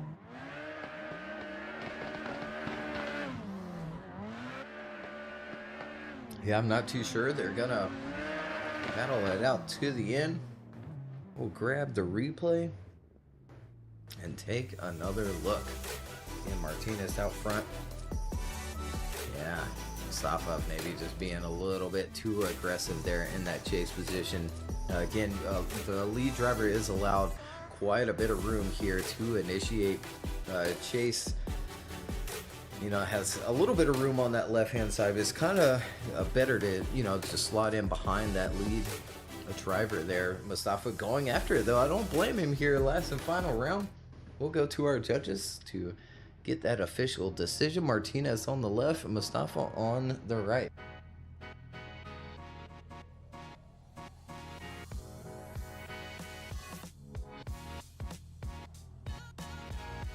See Lazam in the chat. Unfortunately, he's not here today competing, but Martinez Ostraka gets the win there here in the top 16. So that's gonna do it for the left-hand side of the bracket. Alan Hines getting the win. Braden Swan also getting the win. Austin Zeleleski and Martinez Ostraka. Next up, coming to the line, Zach Sullivan and Vitaly Isaev, Brandon Gardner and Stanislav Terasov, Ethan Minima and Ethan Pikachu. Battle of the Ethans. I don't think we've ever had that before. Them battle each other. And then Daniel Andrev and Cameron Mustard. Again, take your screenshots now if you'd like to follow along on the bracket. Now it's played out so far. This next battle could be quite the heater here. I mean, these two are no stranger to each other, and Vitaly has outbeaten Zach O'Sullivan before. Zach O'Sullivan in the chase for the championship. He needs to go all the way to have a chance. What will happen here? Zach in the lead, Vitaly in the chase. Initiating into outer zone 1. Looks good on the initiation. Vitaly right there with him, putting on that pressure early as they transition to outer zone 2. Vitaly still hasn't moved from that proximity range as he leaves no room on the transition down through outer zone 4 and 5. Really close to that back bumper of Zach O'Sullivan, almost making contact. They come into outer zone 7, and now across the line, door to door. Yeah, let's take another look. Zach O'Sullivan out front. Vitaly in that chase position, going after what we just saw. Didn't work out for Mustafa, works out for Vitaly in that chase position. Zach doing what he needs to do out front, could maybe be a little bit deeper for 3, fills 5 all the way to that track edge, 6 as well, just planting that tire along that yellow line, and then last and final turn along that wall. Vitaly staying right there with him, crossing that finish line.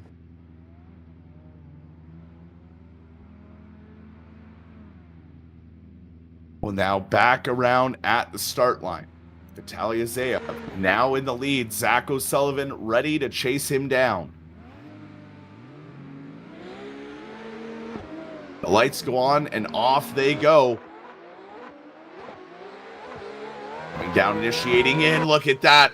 Right along the doors they initiated into the outer zone 1. Zach is on the attack here. Backing out of it just at the last second to make the transition work. He is not leaving the door of Vitaly Isaev. He's lost to him once. He ain't losing to him again. Through outer zone 6 they go. Now into 7. Zach putting on the pressure in this run, but an amazing lead run from Vitaly Isaev. Yeah, it sure was. It was really good. Let's take another look here. Zach O'Sullivan in that chase. Vitaly leading him through the course. Great initiation. Great way to fill outside zone number 1. But Zach O'Sullivan right there on the door, right there on the bumper, through that transition. Good filling outside zone number 3. Staying with him up the hill, filling outside zone number 5, and then peeks out from behind that smoke line. Staying there with him through that transition and last and final turn. Look at there, tucking the bumper in the wall. Let's go to our judges here in the top 16 between these two. Zach on the left, Vitaly on the right. Zach wins and keeps his championship hopes alive.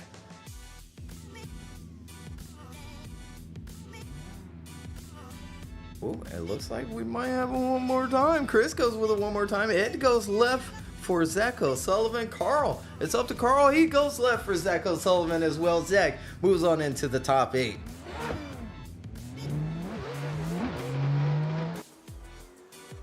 Wow, what a battle between those two. Vitaly getting knocked out. Zach O'Sullivan maybe getting a little bit of a revenge there from the one round where he got knocked out in this exact spot in the top 16 by Vitaly Isaev. So now Zach moves on. The championship fight continues. Next battle up, Brandon Gardner in the E92 up against Stanislav Terasov in that AMG GT. They're ready to duke it out to see who's going to be the next one to face Zach O'Sullivan in the top 8. Initiating in, looking good for Brandon Gardner. Lots of angle. The AMG GT of Stanislav getting a little too into it, maybe touching the rear bumper there of Brandon Gardner as they come through outer zone 4 and now into 5. They're still door to door. Stanislav is putting on the pressure, leaving no room for error as they come into outer zone 7. Look at that, just matching the angle, putting it on the door and not leaving it. Yeah, great way to apply the pressure through this run. Brandon Gardner out front doing a good job with outside zone number 1 right along that track edge. Stanislav going after a dive there, heading into outside zone number 2. Good job for Brandon in that lead position, filling 3, 4, and 5. Now 6, putting a wheel right on that track edge. Stanislav maybe watching a little wide, but gets right back into it, right back into the pocket for the last and final turn. There they go across that finish line, and we flip them around for the second half. Well, around for the second half indeed. Stanislav Terasov now in the lead lane, being chased down by Brandon Gardner. And looks like we got called for a restart. Come on, boys, keep it together.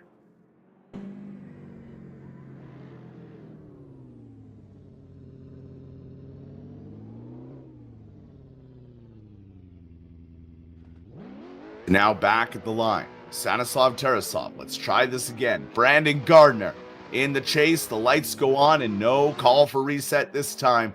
It is game on for the second half of this battle. Initiating in, looking good off the initiation. Brandon bringing the heat in the chase off at outer zone 1. Now through outer zone 2. Stanislav a little further inside. Then Gardner. Brandon managing to fill all of outer zone 3. Now they come in through 5 into 6. Brandon keeping that proximity, keeping it together. Stanislav just hanging it all out there. Maybe not as deep as he could be in some of these zones. Let's take another look here. Stanislav out front in that Mercedes. Brandon giving chase in the BMW and staying with him through turn number 1. Nicely done for turn number 2, but we see Stanislav shallow on outside zone number 3. I think he would have maybe been shallow there, using a little bit of foot brake. Could be a little bit deeper in 6 as well, but a clean line and quite smooth through the course. Starts to pull away there in the last and final turn, and we go to our judges here in the top 16 between these two. Brandon Gardner on the left, Stanislav on the right. And there they go, unanimous decision. It's going to be Stanislav Terasov moving forward, and he'll face Sullivan in the top 8. So Stanislav moving up into the top 8, up against Sullivan. And now 2 spots remain in that top 8. 4 drivers left. Ethan Minima in the lead lane in the E36 BMW, up against Ethan Pikachu in the Nissan. In the chase, the battle of the Ethans. Only one can survive. And here they go. They get the light and the battle's underway. Initiating in. Looking good off the initiation. A little bobble there from the chase of Ethan Pikachu as they come through outer zone 2 and 3. Now through outer zone 4. Ethan just kind of falling behind a little bit as he finally manages to regain that proximity. Now through outer zone 6. They make the transition to 7. Ethan still on a great lead run here. And Ethan Pikachu just kind of bobbling and dancing around in that chase position. Yeah, let's take a second look at it here. Ethan out front, leading Ethan through the course, filling outside zone number 1. Is Ethan making the transition and falling back as Ethan now up the hill. Ethan going a little bit wide, now filling outside zone number 5. And Ethan once more going a little bit wide and outside zone number 6. They're in that chase position, last and final turn. And there they go across that finish line.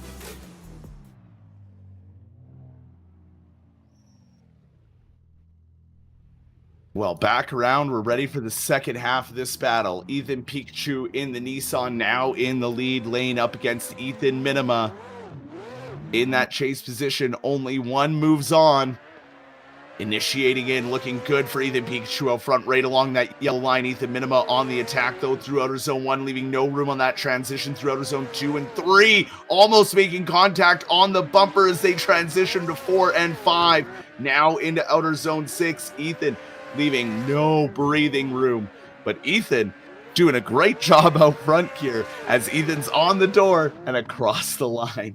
I had to. Yeah, Ethan really putting it on the track edge there in that last and final turn. Let's take another look at it. Ethan initiating in, staying along that track edge with Ethan right there in that chase position, right there along the bumper, and working through outside zone number 4 now, out up the hill, filling outside zone number 5. Ethan making a big dive there for outside zone number 6, and then last and final turn from Ethan, burying it into the wall there across that finish line. And we go to our judges. Ethan on the left, Ethan on the right.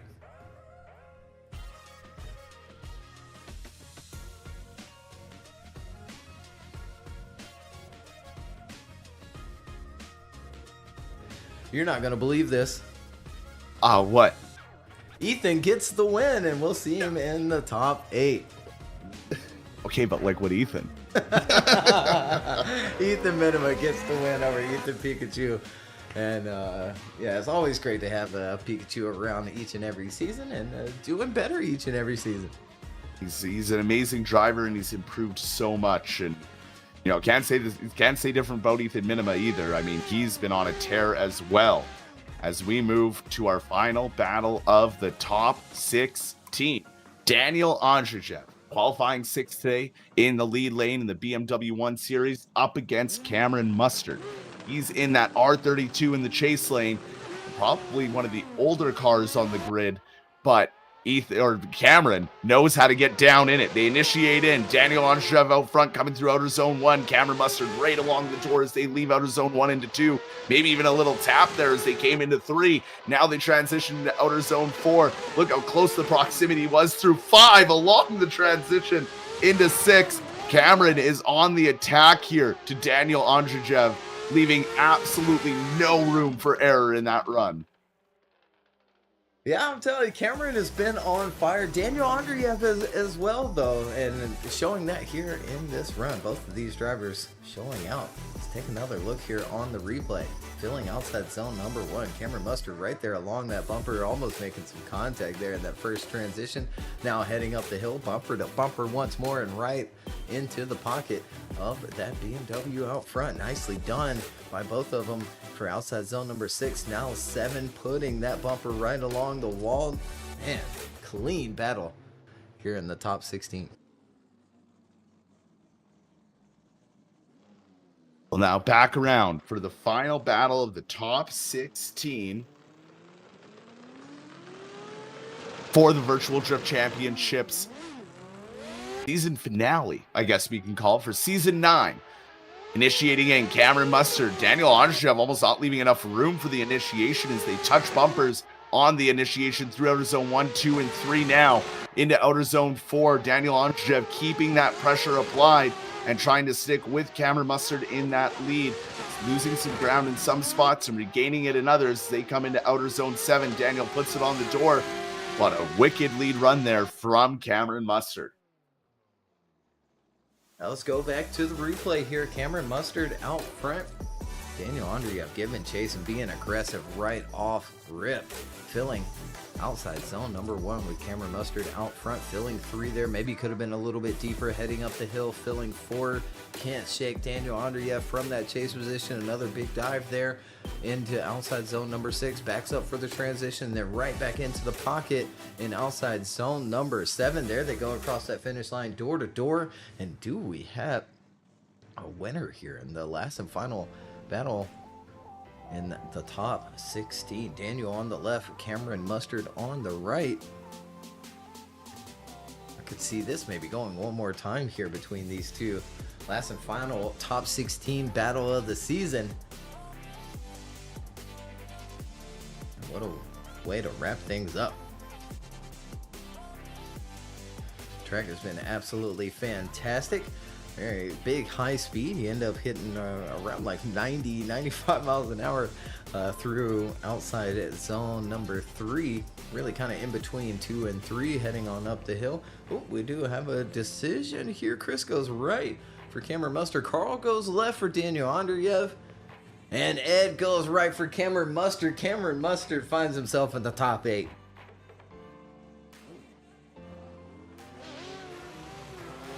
Whoa! Good job there from Cameron Mustard. Really battling his way through today. Absolutely, and we'll pull up the now top 8 bracket. So Alan Hines moves forward and will face Braden Swan here in the top 8. Austin Zeleleski and Martinez Ostraka, Zacho Sullivan and Stanislav Terasov, Ethan Minima and Cameron Mustard. So again, correct me if I'm wrong, Tanner, but I think our math is that if Alan Hines doesn't podium, Zach still has a chance to grab the championship? Correct. So I think Alan Hines needs to come at a minimum of 3rd place today for Zach to no longer have a chance in the championship. So we're getting close to there, but he's up against some heavy hitters here in the next few battles. So yeah, absolutely. Especially that Stanislav Terasov. He is quite the driver to chase around the course. He's fast throughout in that Mercedes, so definitely a lot ahead of him. Britton Swan is pretty quick through the course as well.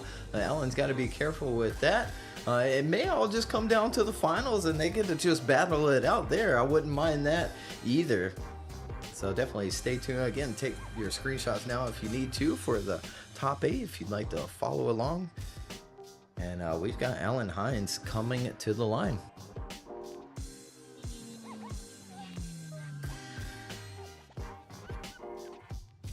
Well, here we go with the top 8. Alan Hines fighting for the championship today. He's going to be up against Braden Swan. Braden Swan's been fighting all day here in that 370Z. So we'll see if Alan Hines can keep this fight alive. Down the straight, initiating in. Looking good for Alan Hines out front. Braden Swan on the attack, though, through outer zone 1, leaving no room for error, even on the transition into outer zone 2 and 3. Braden Swan wants this win. You see Alan Hines doing a perfect lead run out here as they come into outer zone 7 now. Braden Swan jumps the gap, gets back on the door after leaving the room for the transition. They finish out side by side. Yeah, let's take a look on the replay here between these two. Alan Hines out front, leading Braden Swan through the course, filling outside zone number 1 with Braden Swan right there in the pocket of that RTR Mustang, staying with him through turn number 2 as well, bumper to bumper, through that transition into 4, now filling 5.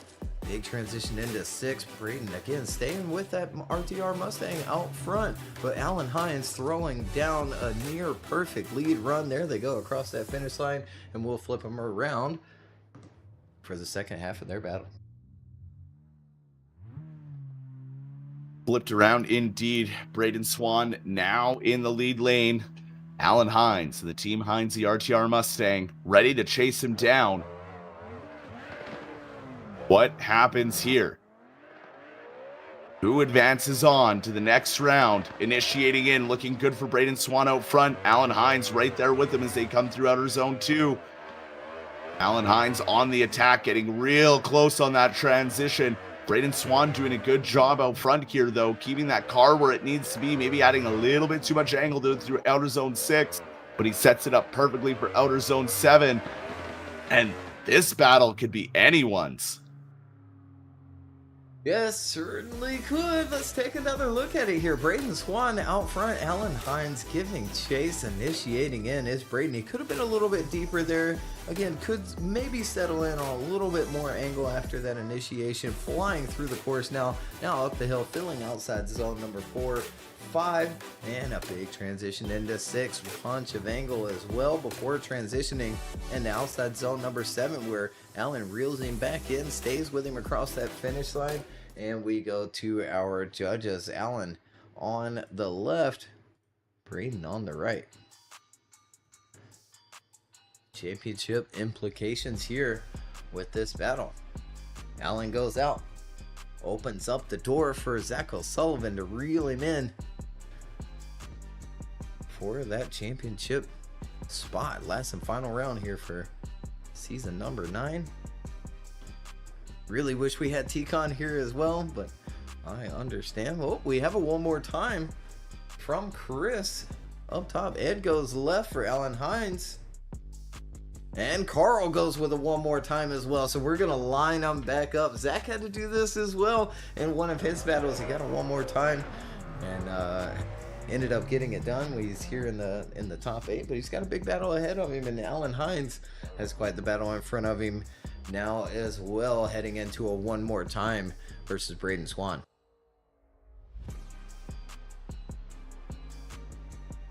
Well, a one more time for Alan Hines. If that doesn't get the nerves going, I don't know what is. He's got to bring it all out now. Everything you have left, let it happen. Because you got a championship to fight for. You go out now, and there's a chance that Zach O'Sullivan gets enough points taken away from you. So Alan Hines now back in the lead lane. Braden Swan ready to chase him down. Let's get this one more time battle underway here in the top 8. Initiating in, looking good off the initiator. Braden Swan on the door through outer zone 1, leaving no room on that transition to outer zone 2 and 3. Now he's timing that transition to get into outer zone 4 and 5. Alan Hines kicking up a bit of dirt as they come through outer zone 5. They make it through outer zone 6. Again, transitioning along the bumper on the door. Oh, what a battle.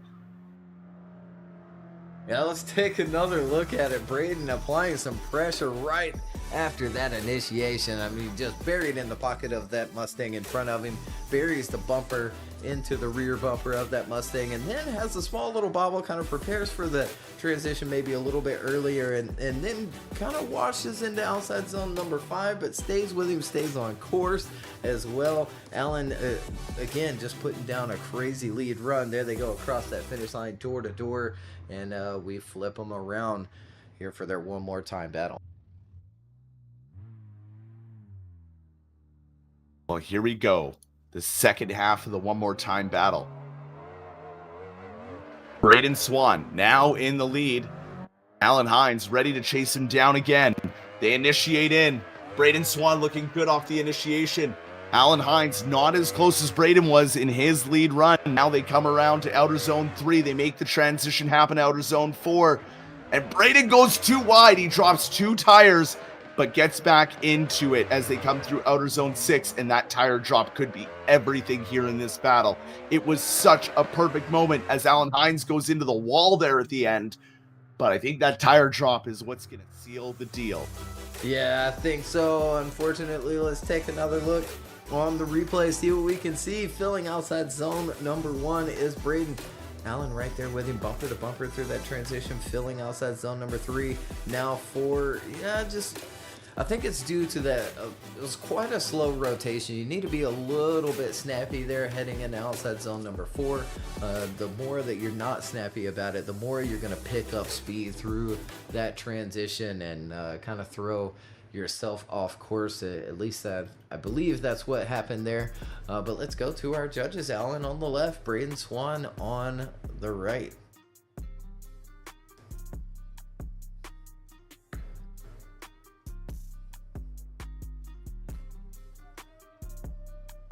And there it is. Yeah, Alan Hines gets the win. Unanimous decision over Braden Swan. We were sweating a little bit, but he gets the win and moves on.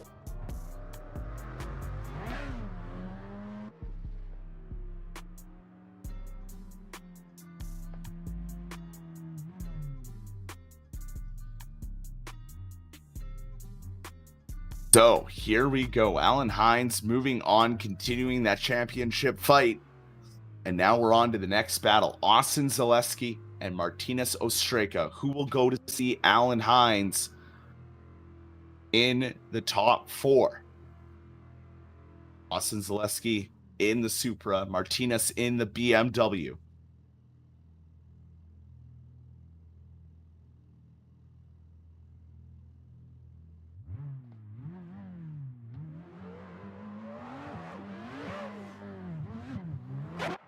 So here we go. The lights on and the battle's underway. Initiating in. Looking good for Austin out front. Martinez bringing the pressure through outer zone 1. They transition to outer zone 2. Martinez has a bit of a bobble in that chase, but quickly shapes himself up and gets back into that fight, putting the car right on the door through outer zone 5. Now they come through 6, leaving room for that transition into 7. Martinez surges onto the door of Austin Zeleleski as they cross that finish line. Yeah, nicely done. Let's take another look at it here. Austin Zeleleski out front, big swing initiation right along that yellow line, staying with it, making the transition down into outside zone number 2. Could have been deeper for outside zone number 3, but Martinez doing a good job with it, staying with him through that section of the course into outside zone number 6. Now last and final transition, big dive from Martinez there, reeling him in, almost making some contact before crossing that finish line.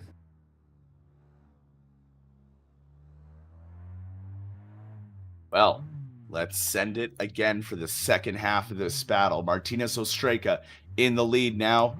Austin Zeleleski gonna chase him down. Only one moves on to go see Alan Hines in the top 4. Here we go, initiating in. Looks good for Martinez Ostraka. The aggression already from Austin Zeleleski, keeping a good proximity through outer zone 1. They come through 2 and quickly onto the door as Austin backs out of it for the transition. Realized he was too close. Then they get through outer zone 5. They come through outer zone 6. They're flying through the course. They're side by side. They're now wheel to wheel through outer zone 7. They're on the wall and they cross the line on each other's doors. Yeah, let's take a look back on the replay. Martinez Ostraka now in the lead. Second half of their top 8 battle, and doing a good job with turn number 1 is both of those drivers bumper to bumper to that first transition, filling outside zone 3, now heading up the hill. Right in the pocket is that Supra back there in that chase position, now filling outside zone number 6. Last and final dive here in the last and final outside zone. There they go across that finish line, door to door. What a battle here in the top 8 of the last and final round. Austin Zeleleski on the left, Martinez Ostraka on the right.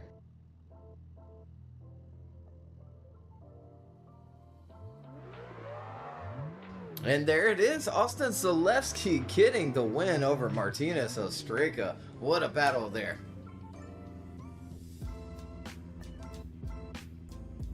So, Austin Zeleleski moving on against Alan Hines. Now, Zach O'Sullivan, Stanislav Terasov.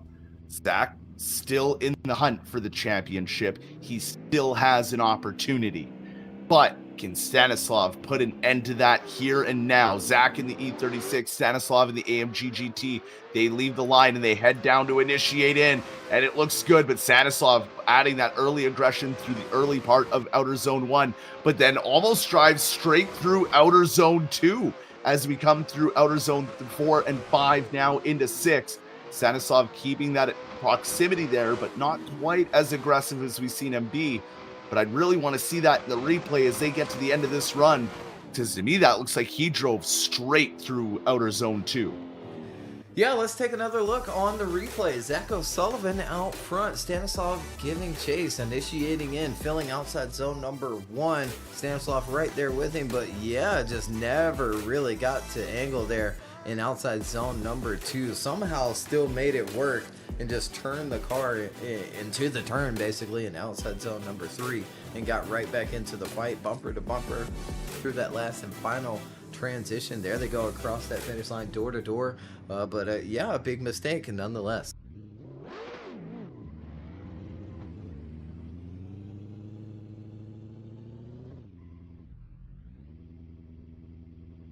Well, here we are, the second half of the battle. Stanislav Terasov at the line. Zach O'Sullivan ready to lay it all down. It's the second half. 1 advances on. The lights go on, and here we go. Stanislav initiates in. Zach O'Sullivan right there with him as they come through outer zone 1. Keeping a good proximity as they come through outer zone 2. Stanislav kind of running away here with that speed as they come through outer zone 5, now into 6. Zach catches back up, and he keeps that car just perfectly placed. He's not quite on the door, but he's right there as they get through that final outer zone and they finish out the run. Yeah, let's take a look at the replay here one more time. Stanislav out front, initiating in, and at the end of outside zone number 1, we see this hanging on to a lot of angle, leaving that, and then not quite transitioning to a lot of angle for outside zone number 2. Now heading up the hill. Zach still right there with him, making a dive in outside zone number 6. Was quite the decel from Stanislav out front as well. There they go, working their way across that finish line, door to door, and we go to our judges. Zach on the left, Stanislav on the right. Again, still championship implications here with this battle. Zach needs to win this to still have a chance. And there it is, unanimous decision. Zach O'Sullivan moves on into the final 4. Oh, the plot thickens as we move into our final battle of the top 8. Ethan Minima and Cameron Mustard. Ethan in the E36. Cameron in the R32. This is going to be a battle. Here we go. The lights should turn on now as I'm saying this because it makes it more for dramatic effect. But now the judge, there we go. Perfect. Ethan Minima in the lead. Cameron Mustard ready to chase him down. Only one gets to see Zach O'Sullivan in the semifinals. Off we go through outer zone 1. Beautiful proximity from Cameron Mustard in that chase. Ethan is flying through this course as they come through outer zone 4 into 5. Cameron keeping that R32 exactly where it needs to be, matching that angle nicely through outer zone 6. They come into 7, maybe a little touch to Ethan there as they came into 7 as they finish out wheel to wheel. Yeah, nicely done to start this battle out. Ethan Minima out front, leading Cameron Mustard through the course here on the replay. Last and final top 8 battle. Nicely done on initiation and turn number 1. Cameron Mustard right along the bumper through that first transition. Second transition as well, working their way up the hill, filling outside zone number 5. Pops out from the smoke as Cameron Mustard in that chase position. One final little dive there, almost over angling, giving maybe a little bit of contact. There they go across the finish line, and we flip them around for the second half of the final top 8 battle.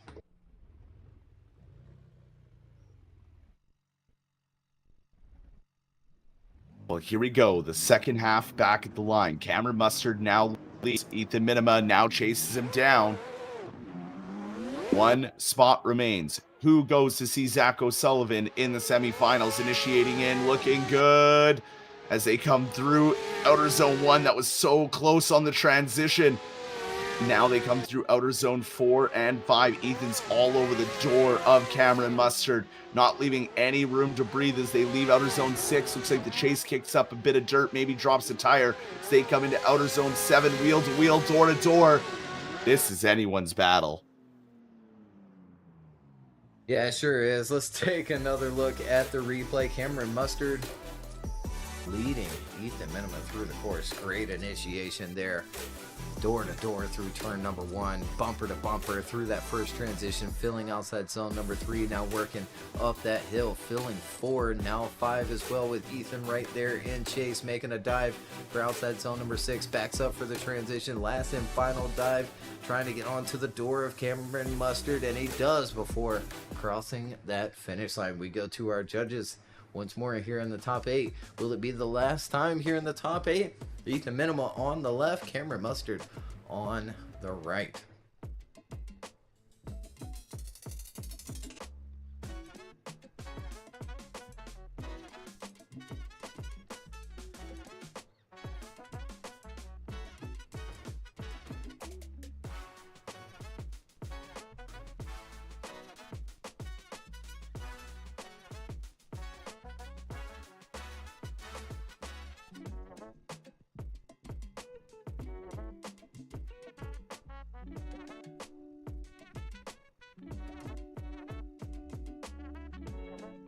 Oh, so we do have a decision here. We do have a one more time there in the middle from our judge, Ed. Carl goes left. Chris goes with a one more time as well. We're going to line them back up here in the top 8.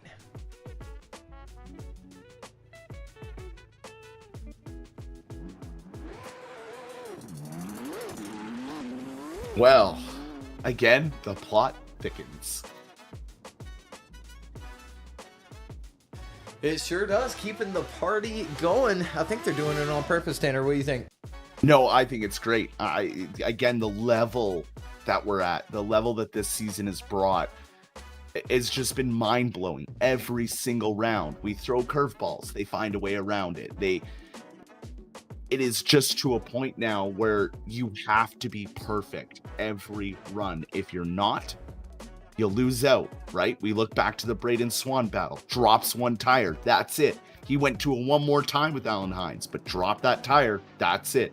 One mistake could cost you everything.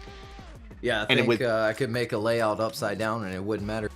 I don't think it would. No, they'd find a way. They'd find a way. I mean, we've seen Zach launch his car into the stratosphere. So, I mean, anything's possible. But here we go with the one more time battle between Ethan Minima and Cameron Mustard. E36 versus R32. Cameron qualifying 11th, Ethan qualifying 3rd today.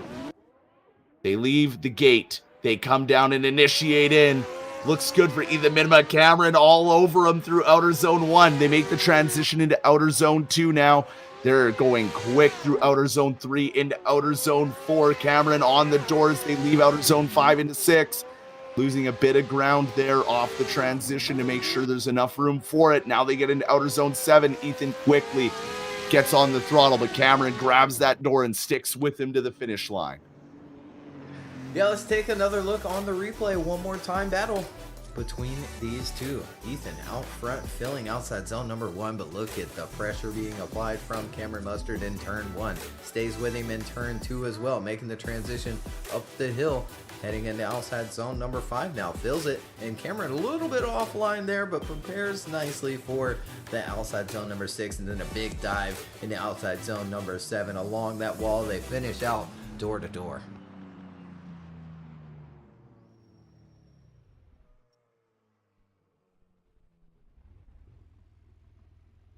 Back around, ready to go again.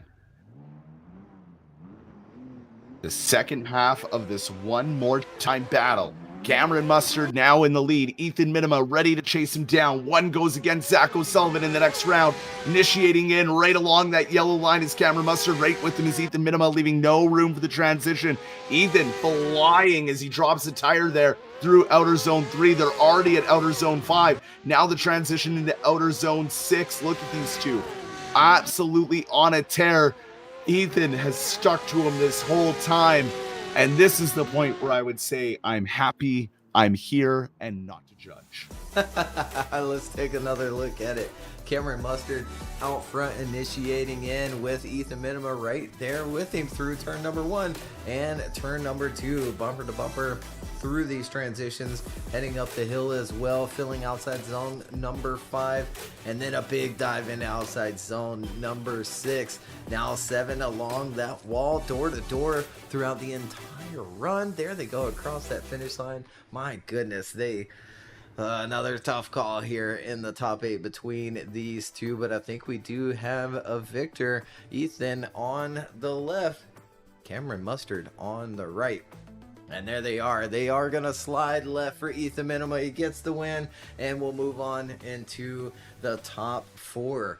So once more, let's take a look at our bracket, our top 4 to finals bracket. It's going to be Alan Hines and Austin Zeleleski, Zach O'Sullivan, and Ethan Minima to battle it out here in the last and final round of season 9. Again, if Alan doesn't get his podium, Zach O'Sullivan can take home the championship with a round win here.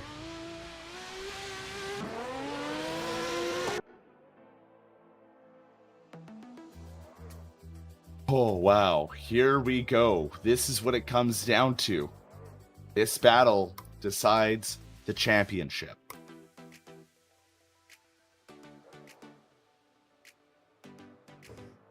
It sure does, and they're coming to the line now, Alan Hines and Austin Zeleleski.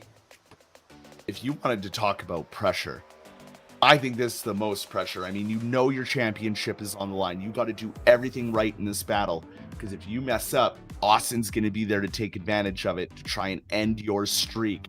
And to end it this close, anything's about to happen. Alan Hines and that Team Hinesy RTR Mustang in the lead position.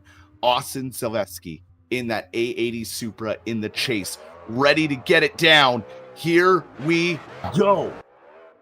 Down the straight, ready to initiate. Alan Hines throws it in, but Austin Zeleleski right there with him through outer zone 1. He comes out of the zone a little early to get ready for the transition, but he's not letting Alan go. He's glued to the door as they come through. Alan kicking up a bit of dirt there at outer zone 5, but then a tap into outer zone 6, which sends Alan around, but he keeps on it and stays with it as Austin finishes on his door. Wow, some interesting things here in the first half of this top 4 battle between these two. Alan Hines out front here on the replay. Austin applying some pressure in there. We saw that again with Austin in the previous battles where he kind of prepares for the transition a little early. It kind of pays off here. We see Alan do drop a little bit of tire, and there's that little bit of contact from Austin Zeleleski in that chase position, picking up throttle, continuing on, and finishing out door to door.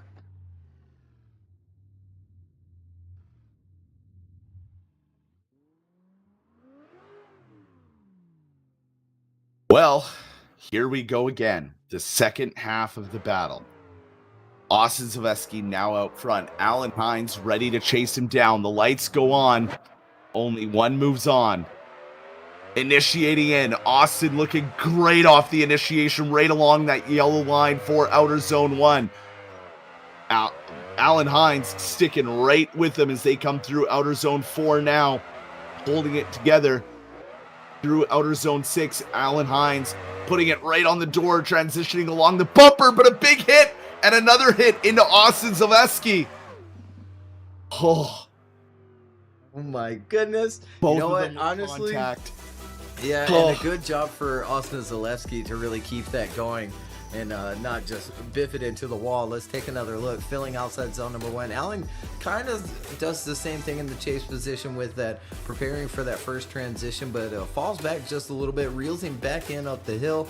Here we go in outside zone number 6, last and final transition, and yeah, rear bumper to rear bumper contact there in that last and final turn. My goodness.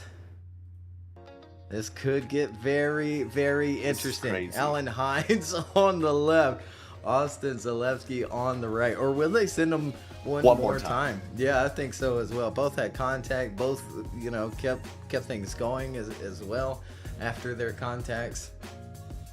Is one worse than the other? Or is there maybe something that we missed with those contacts and putting some fault on maybe that lead driver for the contact?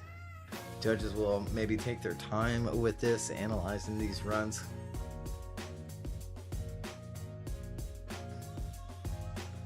Again, there is just one decel on the course. There is a tiny little off throttle as well after transitioning into outside zone number 6. You are allowed an off throttle area there, so either clutch in for a brief moment, let off the gas for a brief moment, but we don't want to see them slowing down there into outside zone number 6. And then into 7, our last and final zone, there is a decel zone there, but drivers should be picking up throttle early, really as soon as they get into that zone. Both of the contacts happened in those areas, outside zone number 6 and outside zone number 7.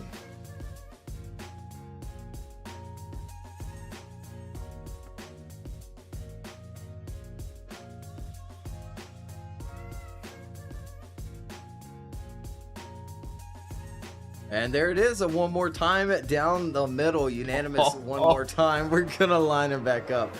Woo, my goodness. Oh boy.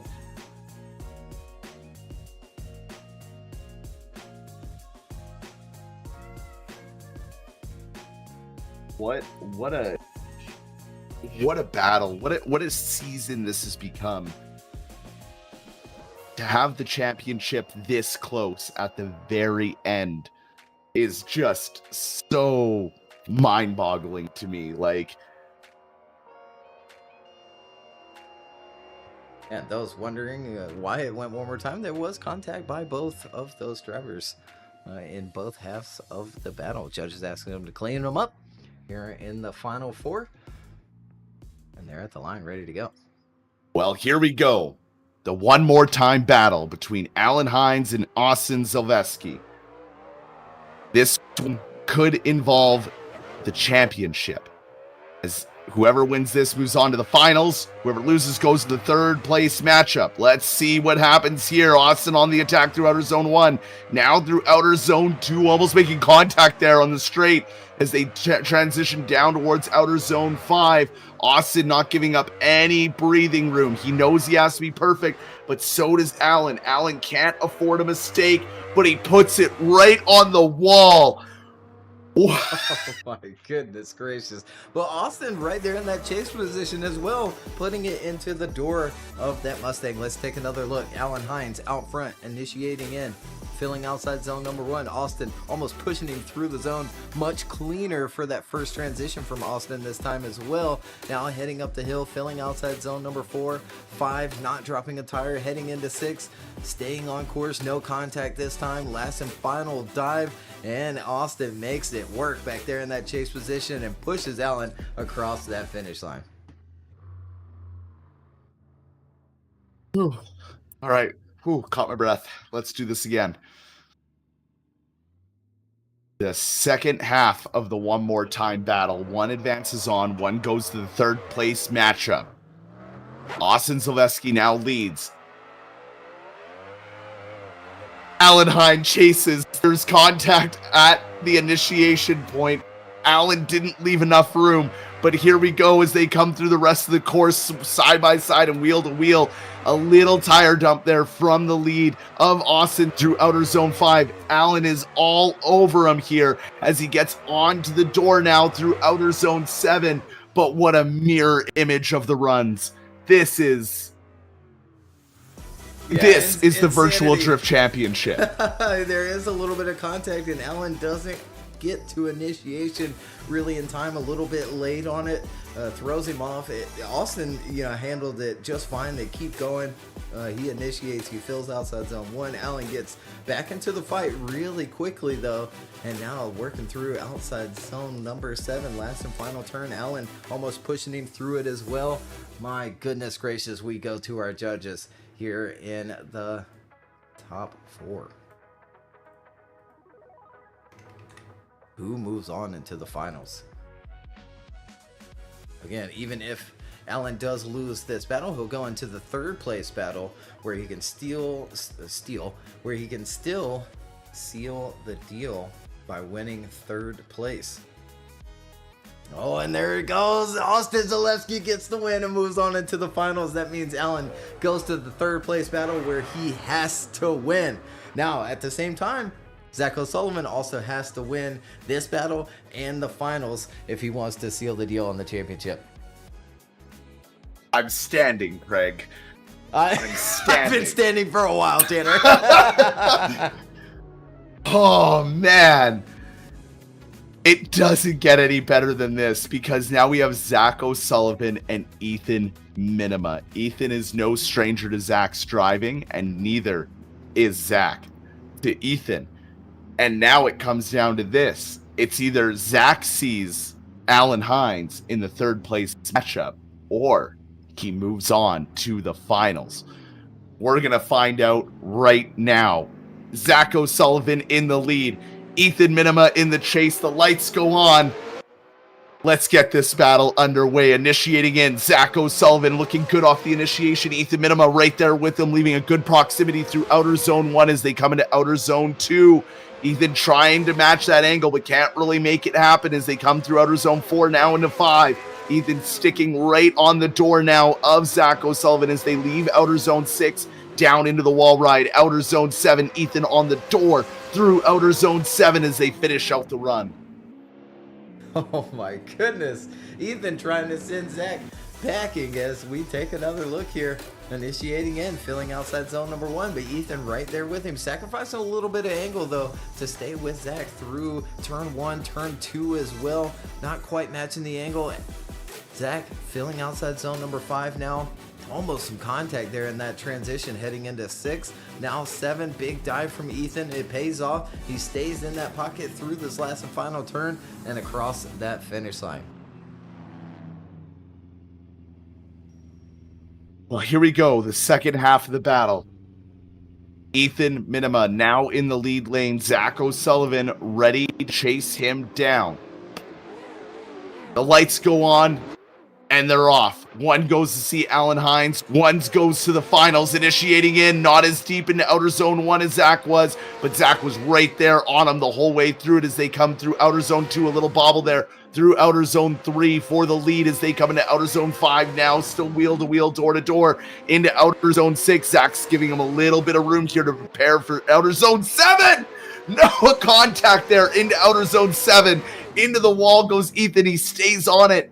But was that Zach's fault, or did Ethan break too much? Let's take another look. I'm going to get real close to my screen here and watch this replay. Filling outside zone number 1.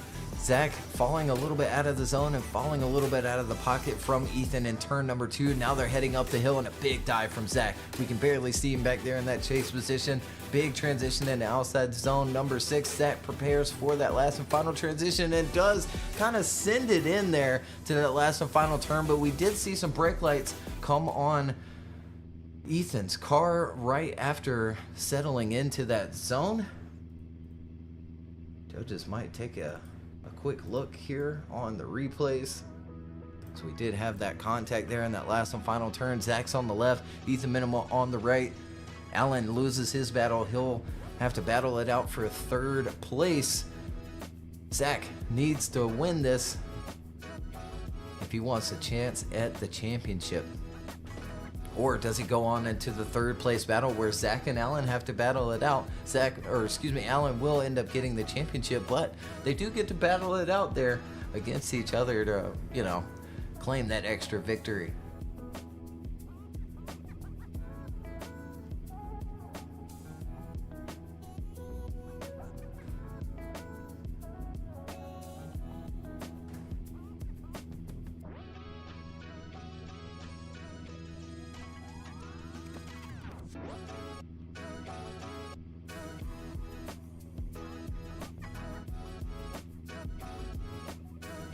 Oh, and there it is. Ethan Minima gets the win, moves on into the finals, cutting Zach's days short.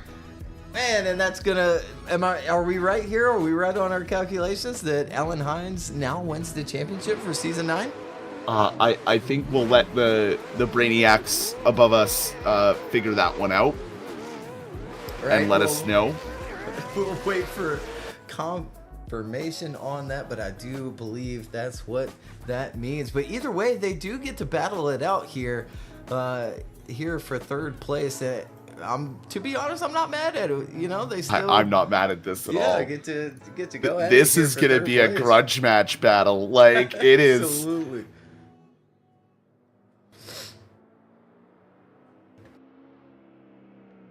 So confirmed, Alan is now the Season 9 Virtual Drift Champion.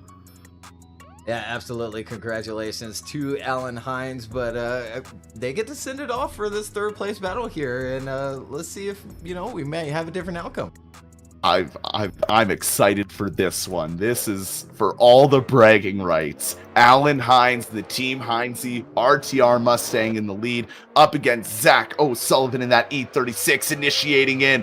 Looking good for Alan Hines. Zach right there with him as they transition over to Outer Zone 2, leaving no room for that transition as they come into Outer Zone 4.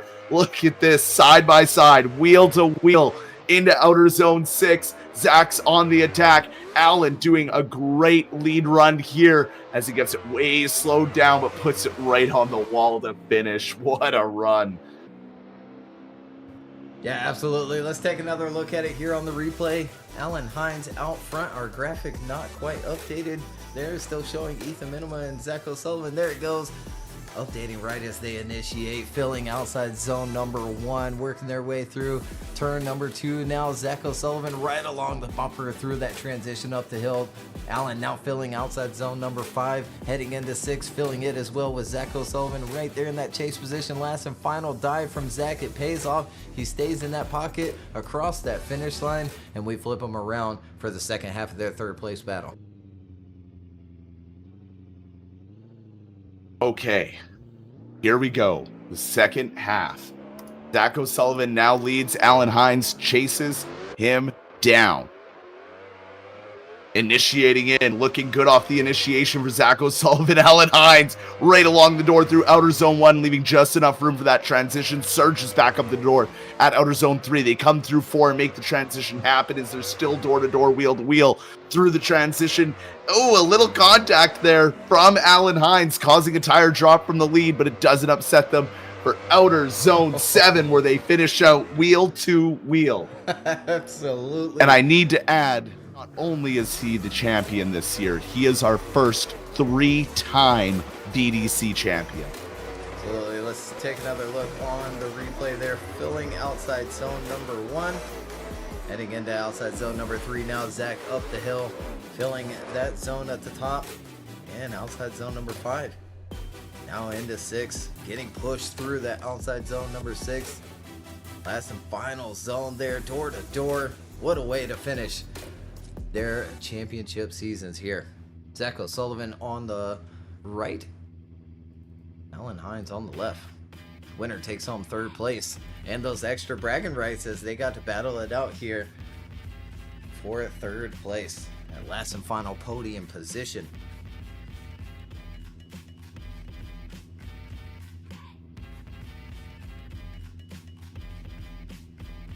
mean, it's been no easy day for any of these drivers, and especially these two going into it with that championship on the line. And now to see the bragging rights of, hey, I'll still beat you. Yeah, absolutely. It looks like we do have a split call. Carl goes right, Ed goes left, and Chris goes left for Alan Hines. Alan Hines gets the win over Zacho Sullivan. What a battle there for third place. But we've got one more battle coming up. Our finals, Austin Zeleleski and Ethan Minima coming to the line.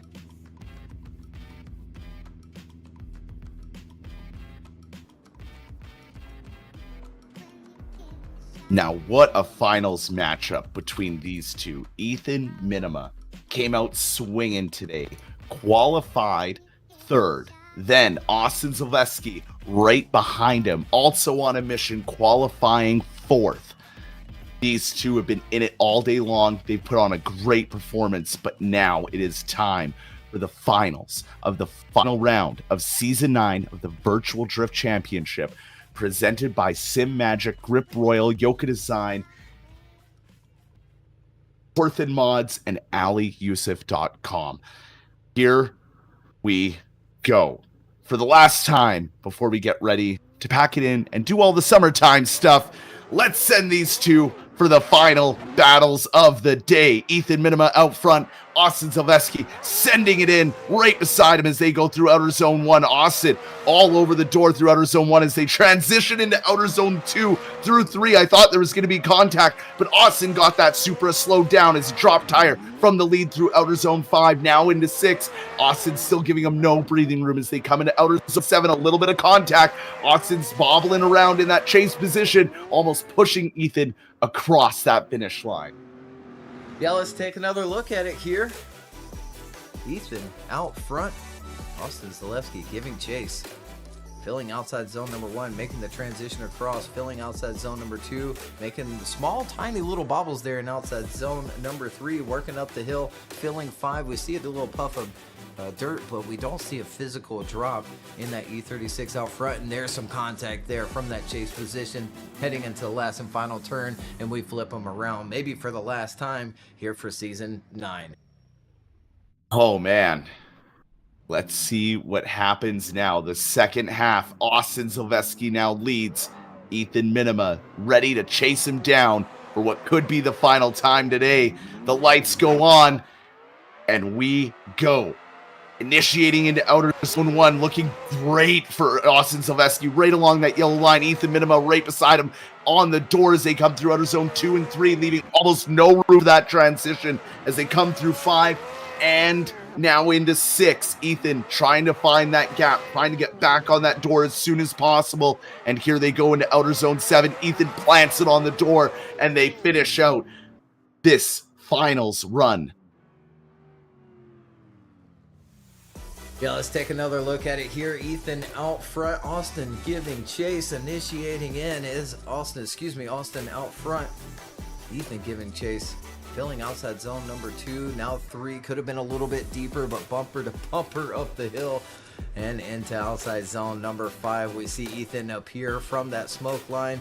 Last and final transition right up onto the door, maybe some contact as well.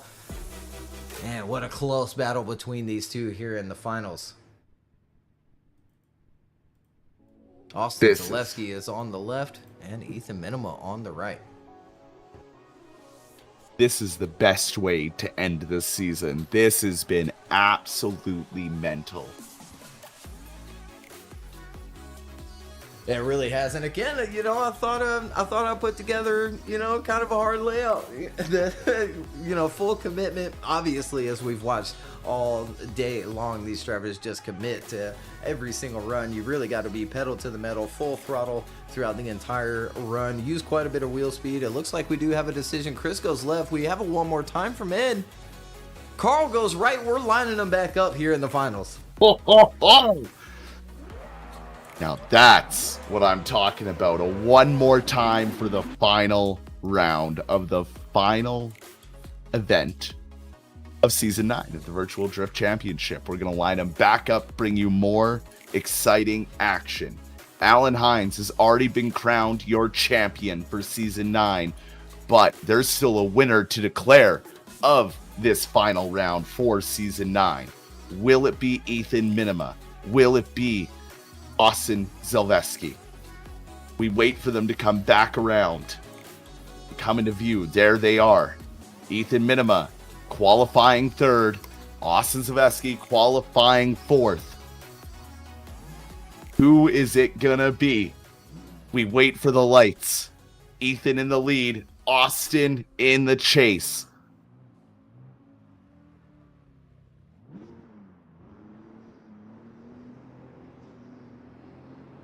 The lights illuminate. They go on, and here we go.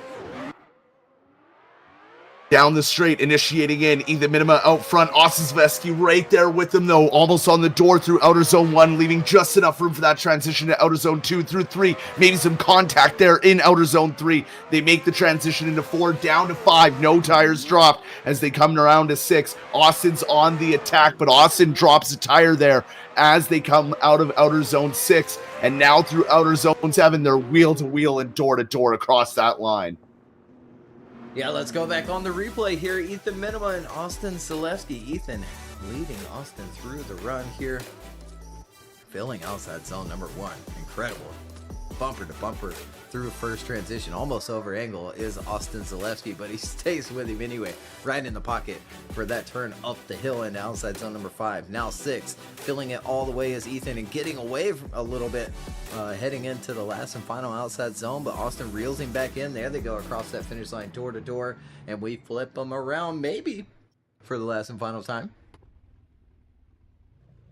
It could be, and both these guys are probably itching because none of these two have ever won a VDC round before.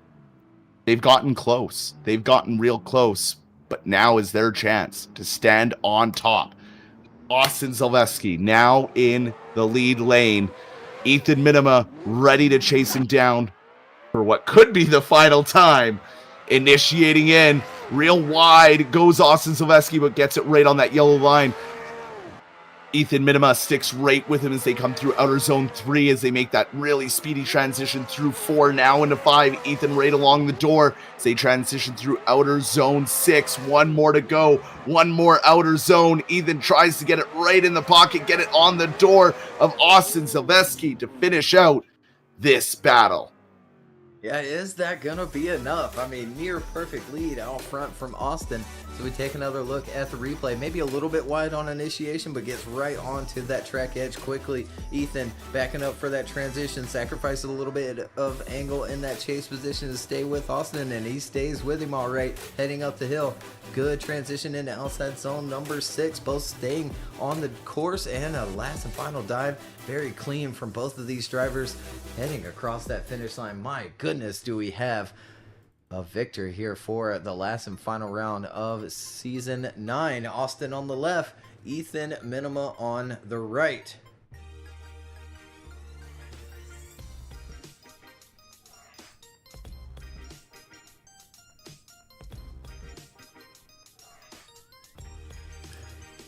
Augusto calling for one more time in the chat.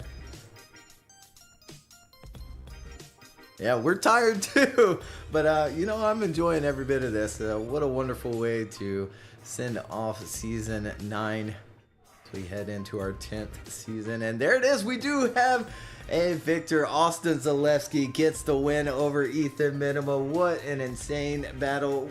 Battles all the way through. What an insane event and season. Tanner, this was fantastic. This has been one of the wildest seasons I've been a part of, and to think we're going into Season 10 next year. Yeah, 10 seasons and 10 whole years of doing this, man. It's been, I don't even know what to say. I joined Season 2 as a driver, ended up live streaming during that same season. Actually skipped out on the last round of competition because no one was available to do the live stream, so I stepped in, did it, and set out for the round, and then it's been history ever since. Been running the live stream doing the commentary with you, Tanner. I love having you by my side here for the streams. Been doing putting together the layouts.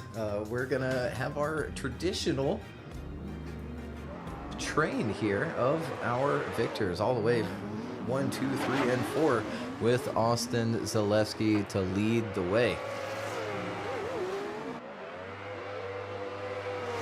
All right, boys, leave each other some room. Might be the fastest train ever through this extremely fast course. And they're bunching up at the end. Wow. Absolutely fantastic from all 4 of those drivers. We'll take a look at our completed bracket as well. As we see there, Austin Zeleleski getting the win over Ethan Minima. Alan Hines taking home that 3rd place and the championship here in the last and final round of season 9, and Zach Sullivan taking home that 4th position. Again, fantastic event, fantastic track, fantastic season. Yeah, I can't even remember what I was saying.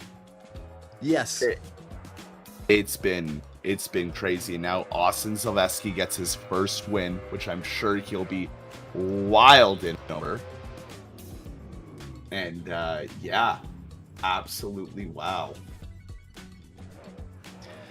Yeah, well, indeed. The drivers lining up, taking their photos for the podium. And we'll thank our partners as well. SimMagic, the official title sponsor of the Virtual Drift Championship. Can't thank them enough. Drivers will be getting some big prizes there for the championship. Grip Royal as well. Our original sponsor, our first ever partner that we received here for the Virtual Drift Championship. Can't thank Scott enough.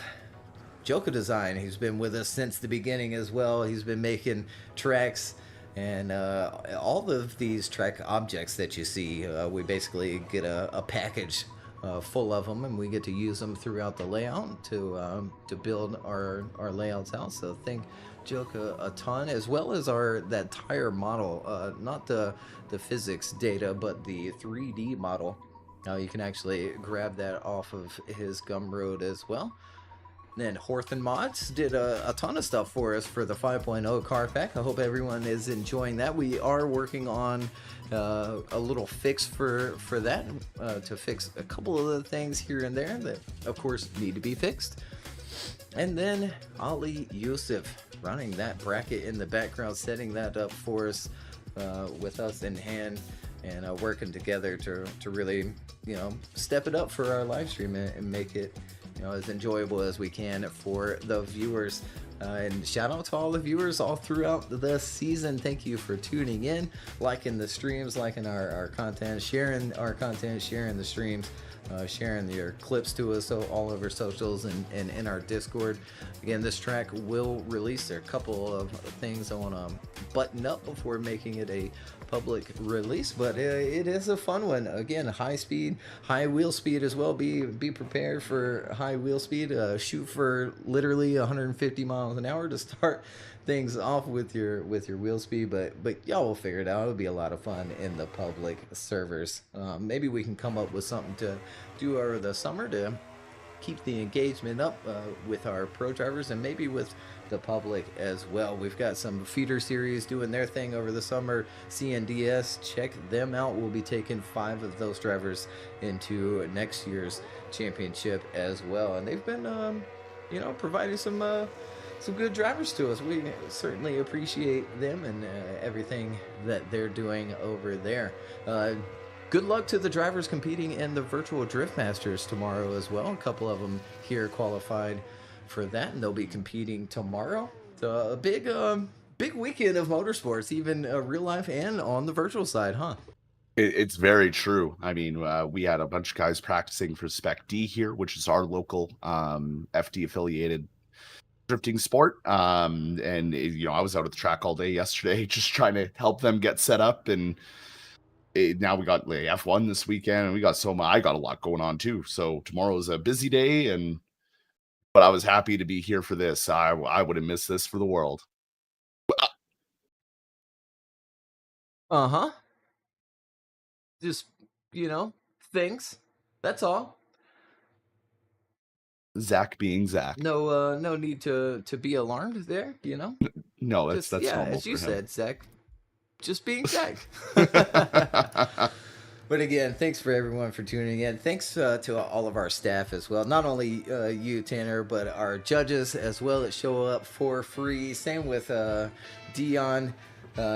Cages isn't with us today as well, but shout out to Cages. We miss you running our start light here and lifting some of the burden for Chris as he gets to just focus directly on judging now. But yeah, Dion running those names in the background, flipping the names around throughout all of the rounds, and it's super late for him. It is almost 6 a.m. for Dion, so give him a round of applause for Dion for staying awake for another round of the Virtual Drift Championship. It is a struggle for him each and every round.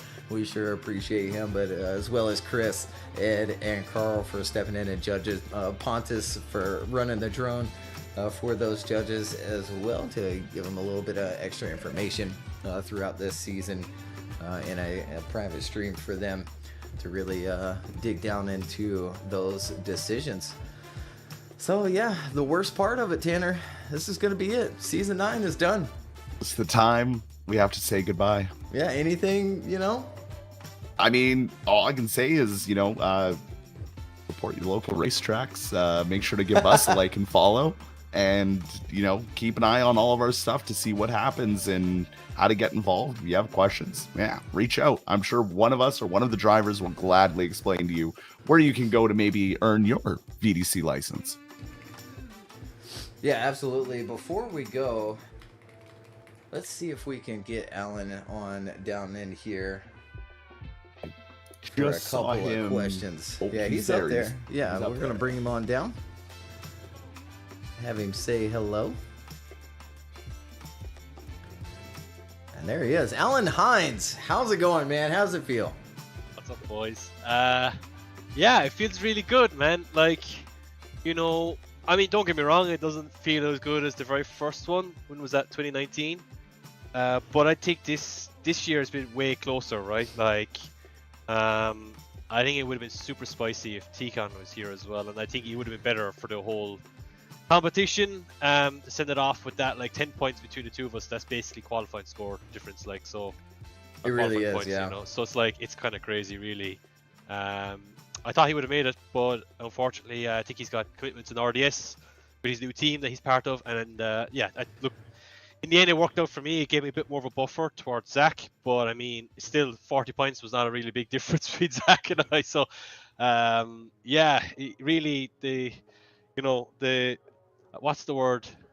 I don't want to curse, but basically, it hit the fan when when it got to top 4, and I knew Zeleleski was on one, man. Like, unbelievable. So props to him. I wasn't really happy with my chase run on both scenarios down the straight. I just wasn't as strong as I was with other battles and as confident. I think my chase driving started to fall apart near the end. I think the pressure was getting to me a bit. But then with Zach, we I don't know, we just fought it out, and I wanted to hit him once, he wanted to hit me once at least, so we figured it out. And yeah, so really happy. The RTR Mustang was sick. Big thanks to Vaughn for the opportunity, and Hayden there for thinking of us. Really cool thing, and hopefully we can continue it into next year as well.